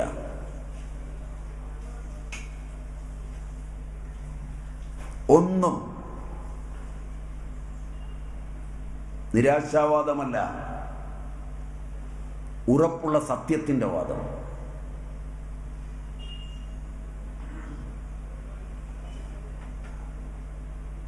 കുറെ പേർ അക്ഷീണം പ്രയത്നിക്കുന്നു, കുറെ പേർ സുഖമനുഭവിക്കുന്നു, കുറെ പേർ ദുഃഖമനുഭവിക്കുന്നു.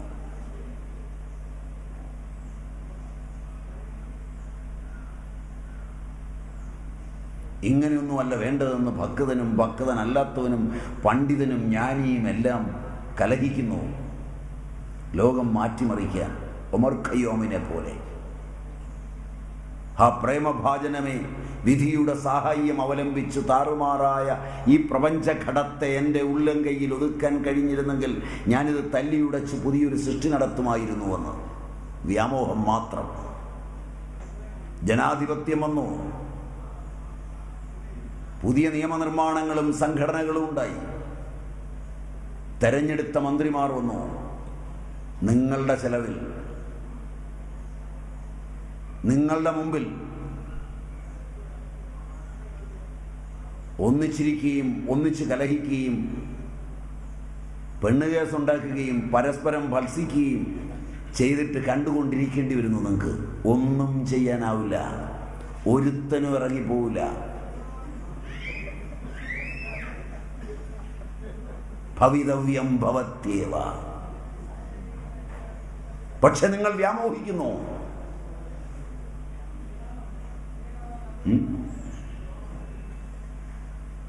ശരിയല്ല ഞാൻ പറഞ്ഞത്.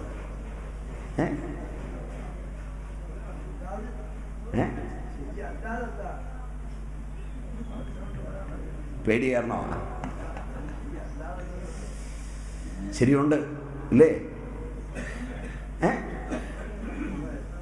അതുകൊണ്ട് ശരിക്കാലോചിക്കും. അകുഞ്ചിത പാദങ്ങളെ ഗ്രഹിക്കുന്ന കരങ്ങളിൽ നിന്ന്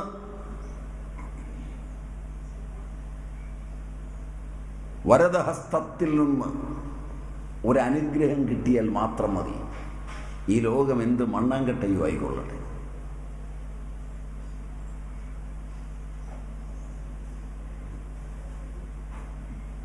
ഇതിലേക്ക് നിങ്ങൾ മടങ്ങേണ്ടി വരും. എല്ലാം കഴിഞ്ഞ് മടങ്ങുന്നതിനേക്കാൾ നല്ലത് ആരോഗ്യമുള്ളവ മടങ്ങുക.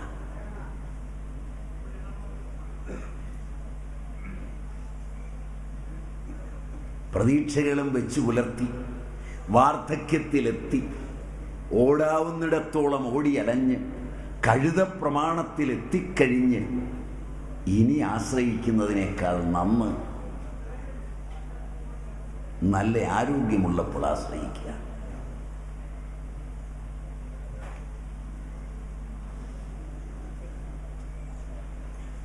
ഇത് കഴിഞ്ഞു പോയല്ലോ, അടുത്ത ജന്മമുണ്ടെന്ന് സമ്മാനിക്കും.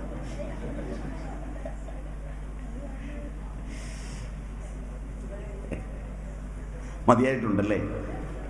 ഒരുമാതിരി മതിയായിട്ടുണ്ട്. അപ്പോ മുകളിലെ ഇടതുകൈ സംഹാരത്തിന്റെ ആ പാത്രത്തിൽ അഗ്നിയുണ്ട്. ഒരു കലത്തിൽ അഗ്നിയുമായി ഇടതുകൈ. താഴത്തെ ഇടതുകൈ കുഞ്ചിതപാദോദ്ധാരണം. ആ അഗ്നിയുള്ള കൈ സംഹാരത്തിൻ്റെയാണ്. കുഞ്ചിതപാദത്തെ ഉദ്ധരിക്കുന്ന കൈ ഗജഹസ്തമെന്നാണ് പറയുക, വരദഹസ്തം. ഇതാണ് വരങ്ങൾ ഉതിർക്കുന്നത്. ഇടതുകാലിനെ ഉയർത്തുന്നു എന്ന് പറയുന്നത് അതാണ്. വലതുകാൽ മുയലകത്തിനുമേൽ, അതാണ് തിരോഭാവം. ഭൂമിയിലുണ്ടാകുന്ന എല്ലാ മായയും തിരോഭവിപ്പിക്കുന്ന, മായാമറ മാറ്റുന്ന അഹങ്കാരം ഈശ്വരാനുഗ്രഹം കൊണ്ടേ പോവും, അല്ല ഒന്നുകൊണ്ടും പോവില്ല. ഈ ജഗത്ത് എൻ്റെയാണ് എന്ന ബോധം വരുമ്പോഴാണ് അഹങ്കാരം വരുന്നത്. സമയം എന്തായി?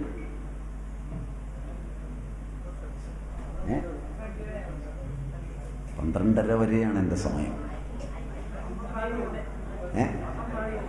12 ആയുള്ളൂ.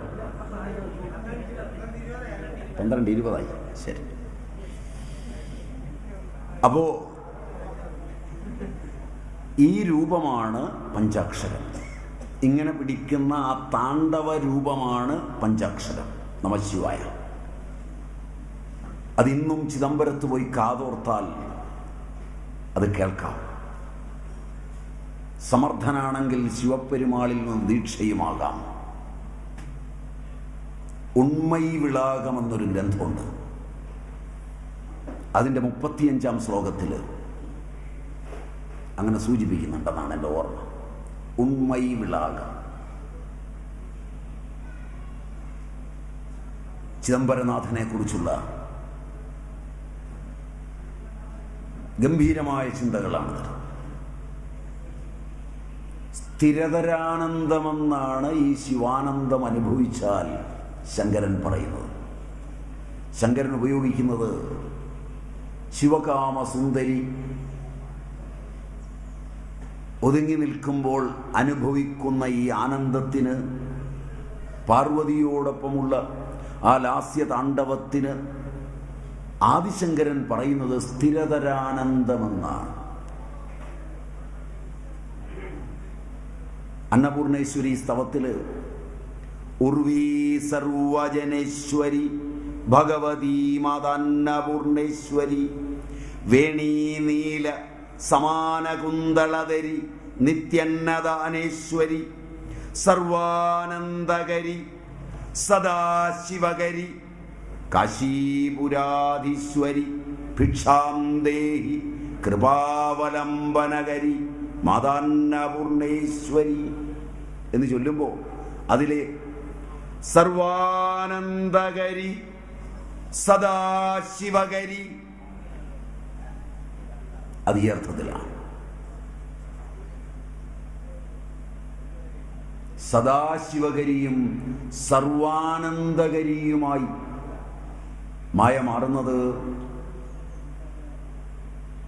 ആ ശിവപെരുമാന്റെ അനുഗ്രഹം ഒന്നുകൊണ്ട് മാത്രമാണ്.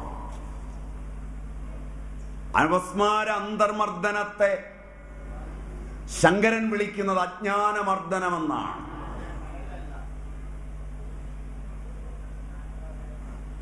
അപ്പോൾ സൃജസ സൃഷ്ടി, രക്ഷണം സ്ഥിതി, ത്രിപുരദഹനം സംഹാരം, ഇതിനെ അടിസ്ഥാനപ്പെടുത്തി അതൊക്കെ കാണുന്നത് മനോമോഹനമാണ്. ഭുജംഗാഞ്ചിതകവും ഭുജംഗത്രാസവും ഭുജംഗലാളിതവുമായ ശിവതാണ്ഡവം. ഭവൻ, ശർവൻ, ഈശാനൻ, പശുപതി, ഉഗ്രൻ, രുദ്രൻ, ഭീമൻ, മഹാദേവൻ എന്ന അഷ്ടമൂർത്തികളോടുകൂടി. അതാണ് പഞ്ചാക്ഷരത്തിൻ്റെ തത്വങ്ങൾ. ഇതൊക്കെ വിശദമായി പഠിക്കേണ്ടതാണ്. സമയക്കുറവുകൊണ്ട് സൂചിപ്പിച്ചു വിടുന്നു. വിശ്വാത്മാവായ ഈശാനൻ അത് ആകാശം, മായാവൃത ലോകമാകുന്ന തത്പുരുഷൻ അത് വായു, ബുദ്ധി, ധർമ്മം തുടങ്ങിയ അഷ്ടകങ്ങളോടുകൂടിയ അഗ്നി അഘോരൻ, അഹങ്കാരം വാമദേവൻ ജലം, മനസ്തത്വം സദ്യോജാതൻ ഭൂമി. ഇങ്ങനെയാണ് ശ്രീകണ്ഠ ശിവാചാര്യർ തൻ്റെ മീമാംസാ ഭാഷ്യത്തിൽ സൂചിപ്പിക്കുന്നത്. സദാശിവൻ ശബ്ദം, ഈശ്വരൻ സ്പർശം, രുദ്രൻ രൂപം, വിഷ്ണു രസം, ബ്രഹ്മം ഗന്ധം, ബ്രഹ്മാവ് ഗന്ധം എന്നിങ്ങനെയും അതിൽ പറഞ്ഞു കാണുന്നുണ്ട്. ഇതെല്ലാം വെച്ച് പഞ്ചകൃത്യ പരമാനന്ദ താണ്ഡവം അകാരം സദ്യവക്ത്രസ്യ ദുകാരം വാമവക്ത്രകം മകാരോഘോരവക്ത്രം സ്യാത് ബിന്ദു തത്പുരുഷാനനം നാദസ്തീശാനവക്ത്രം സ്യാത് നാദാതീതം നടേശ്വരം സൂക്ഷ്മപഞ്ചാക്ഷരം പ്രോക്തം സ്ഥൂലപഞ്ചാക്ഷരം ശൃണു എന്ന് മുകുടാഗമം പറയും. അതിലുണ്ട് ഈ വക്ത്രങ്ങളെല്ലാം. സദ്യോജാത വക്ത്രം അകാരം, ഉകാരം വാമദേവവക്ത്രം, മകാരം അഘോരവക്ത്രം, ബിന്ദു തത്പുരുഷാനനം, നാദം ഈശാനവക്ത്രം, നാദാതീതം നടേശ്വരം. 5 എണ്ണമായി. ഇതാണ് പഞ്ചാക്ഷരം. അതിലെ ഓരോ അക്ഷരവും ഇതാണ്. അവിടെയാണ് പഞ്ചകൃത്യ പരായണ താണ്ഡവം, പരമാനന്ദ താണ്ഡവം. ബ്രഹ്മാവിഷ്ണുശ്ച രുദ്രശ്ച ഈശ്വരശ്ച സദാശിവ പരോബിന്ദു പരോനാഥ പരാശക്തി പരാശിവ ഏതാനി നവതത്വാനി നിയന്തേ യത്ര വസ്തുനി തദ്വസ്തു ദ്വാദശാന്തസ്തം പരമാനന്ദ താണ്ഡവം തസ്മാത് താണ്ഡവമൂർത്തേസ്തു പരം കിഞ്ചിത് നധ്രുവം എന്ന് ഹാലാസ്യ മാഹാത്മ്യം പറയും.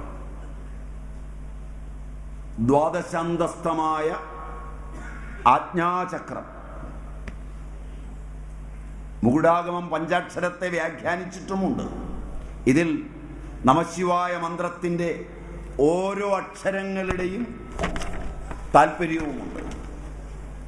നകാരം സൃഷ്ടിരൂപം സ്യൻ മകാരം സ്ഥിതിരൂപകം ശികാരം സംഹൃതി കൃത്വ വാകാരം തിരോഭവം തുതിരോഭവം യകാരം മുക്തിദം ചൈവ പഞ്ചകൃത്യം പരസ്പരം ഡമരു സൃഷ്ടിശക്തി സ്യാൻ അഭയം സ്ഥിതികാരണം സംഹാരമഗ്നിരൂപം തു സ്ഥിതിപാദം തിരോഭവം പാശാദുധൃതം തത്തു വാമപാദം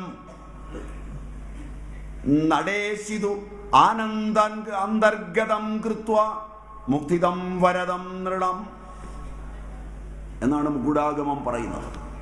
നകാരം സൃഷ്ടിരൂപം. സരിഗമയിലെ സായും സൃഷ്ടിരൂപമാണ്. അതിൻ്റെ സ്ഥൂലമായ സ്ഥലം തിരുനെൽവേലി താമ്രസഭ. അവിടെ കലികാ മുനി താണ്ഡവം. അവിടെ നടക്കുന്ന താണ്ഡവത്തിന് കലികാമുനി താണ്ഡവം എന്ന് പറയും. തിരുനെൽവേലിയിലെ താമ്രസഭയിൽ അരി സ്ഥിതിയാണ്. മകാരം സ്ഥിതിരൂപകം തിരുപ്പത്തൂർ ചിത് സഭ. അവിടെ ഗൗരി താണ്ഡവം. ഗ സ്ഥിതിരൂപകം മധുര രത്നസഭ സന്ധ്യാതാണ്ഡവം. മാ സംഹാരം ശ്മശാനത്തിൽ സംഹാരതാണ്ഡവം. പ തിരോഭാവം തിരുക്കുരളം രത്നസഭ ത്രിപുരതാണ്ഡവം. ധ അനുഗ്രഹം തിരുവാലങ്ങാട് ഊർധ്വതാണ്ഡവം. നീ പഞ്ചകൃത്യ പരാനൃത്തം ചിദംബരം ആനന്ദതാണ്ഡവം. ഇങ്ങനെയൊക്കെയാണ് മുകുടാഗമവും മറ്റും പറയുന്നത്. ഇവിടെ വരാൻ, നിങ്ങളോടൊപ്പം അല്പനേരം ഇരിക്കാൻ,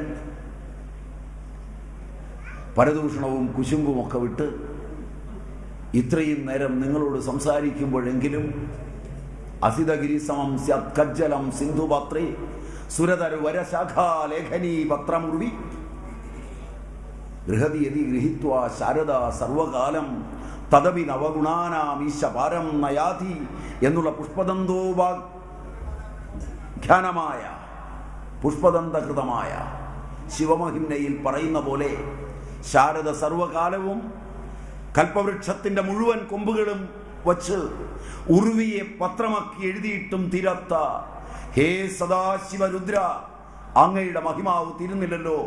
ആ മഹിമാവിനെ കുറിച്ച് പലതും പറഞ്ഞ് പകൽ കളയുന്ന നാവ് ഇത്രയും നേരമെങ്കിലും, ഈ 2 മണിക്കൂറെങ്കിലും നിങ്ങളിരുന്നത് കൊണ്ട് പറയാനിടയാക്കിയ, നാവിനെ ശുദ്ധമാക്കാൻ കിട്ടിയ ആ മഹാനുഗ്രഹത്തിന് മുമ്പിൽ ഇവിടെ വരാൻ, ഇവിടേക്ക് ക്ഷണിക്കുമ്പോൾ സാമ്പ്രദായിക വിദ്യയുടെ അനശ്വര സംസ്ഥാപനം നടക്കുന്ന ഈ അശ്രമത്തിന്റെ ചേതസ്സിലിരുന്നു കൊണ്ട് ഇത്രയും മുതിർക്കാനിടയായത് ഒരു വേള ആ മഹാശങ്കരന്റെ, ആ താണ്ഡവ നടനം നടത്തിയ മഹാനുഭാവന്റെ അന്തർഗത തപസ്സിനെ അറിയുന്ന ശിവശങ്കര പെരുമാളിന്റെ അനുഗ്രഹം എന്നുകൊണ്ടാകാം. അതിനായി കേട്ടത് നല്ലതെങ്കിൽ ആ പാദങ്ങളിൽ നിങ്ങൾക്ക് പ്രണമിക്കാം. കേട്ടതിൽ തെറ്റുണ്ടെങ്കിൽ എന്റേതാണ്, എന്റേത് മാത്രം, എന്നെ ശിക്ഷിക്കാം. ഇത്രയും പറഞ്ഞുകൊണ്ട് ഞാൻ ഉപസംഹരിക്കുന്നു. നിങ്ങൾക്ക് നമസ്കാരം. ഹരി ഓം.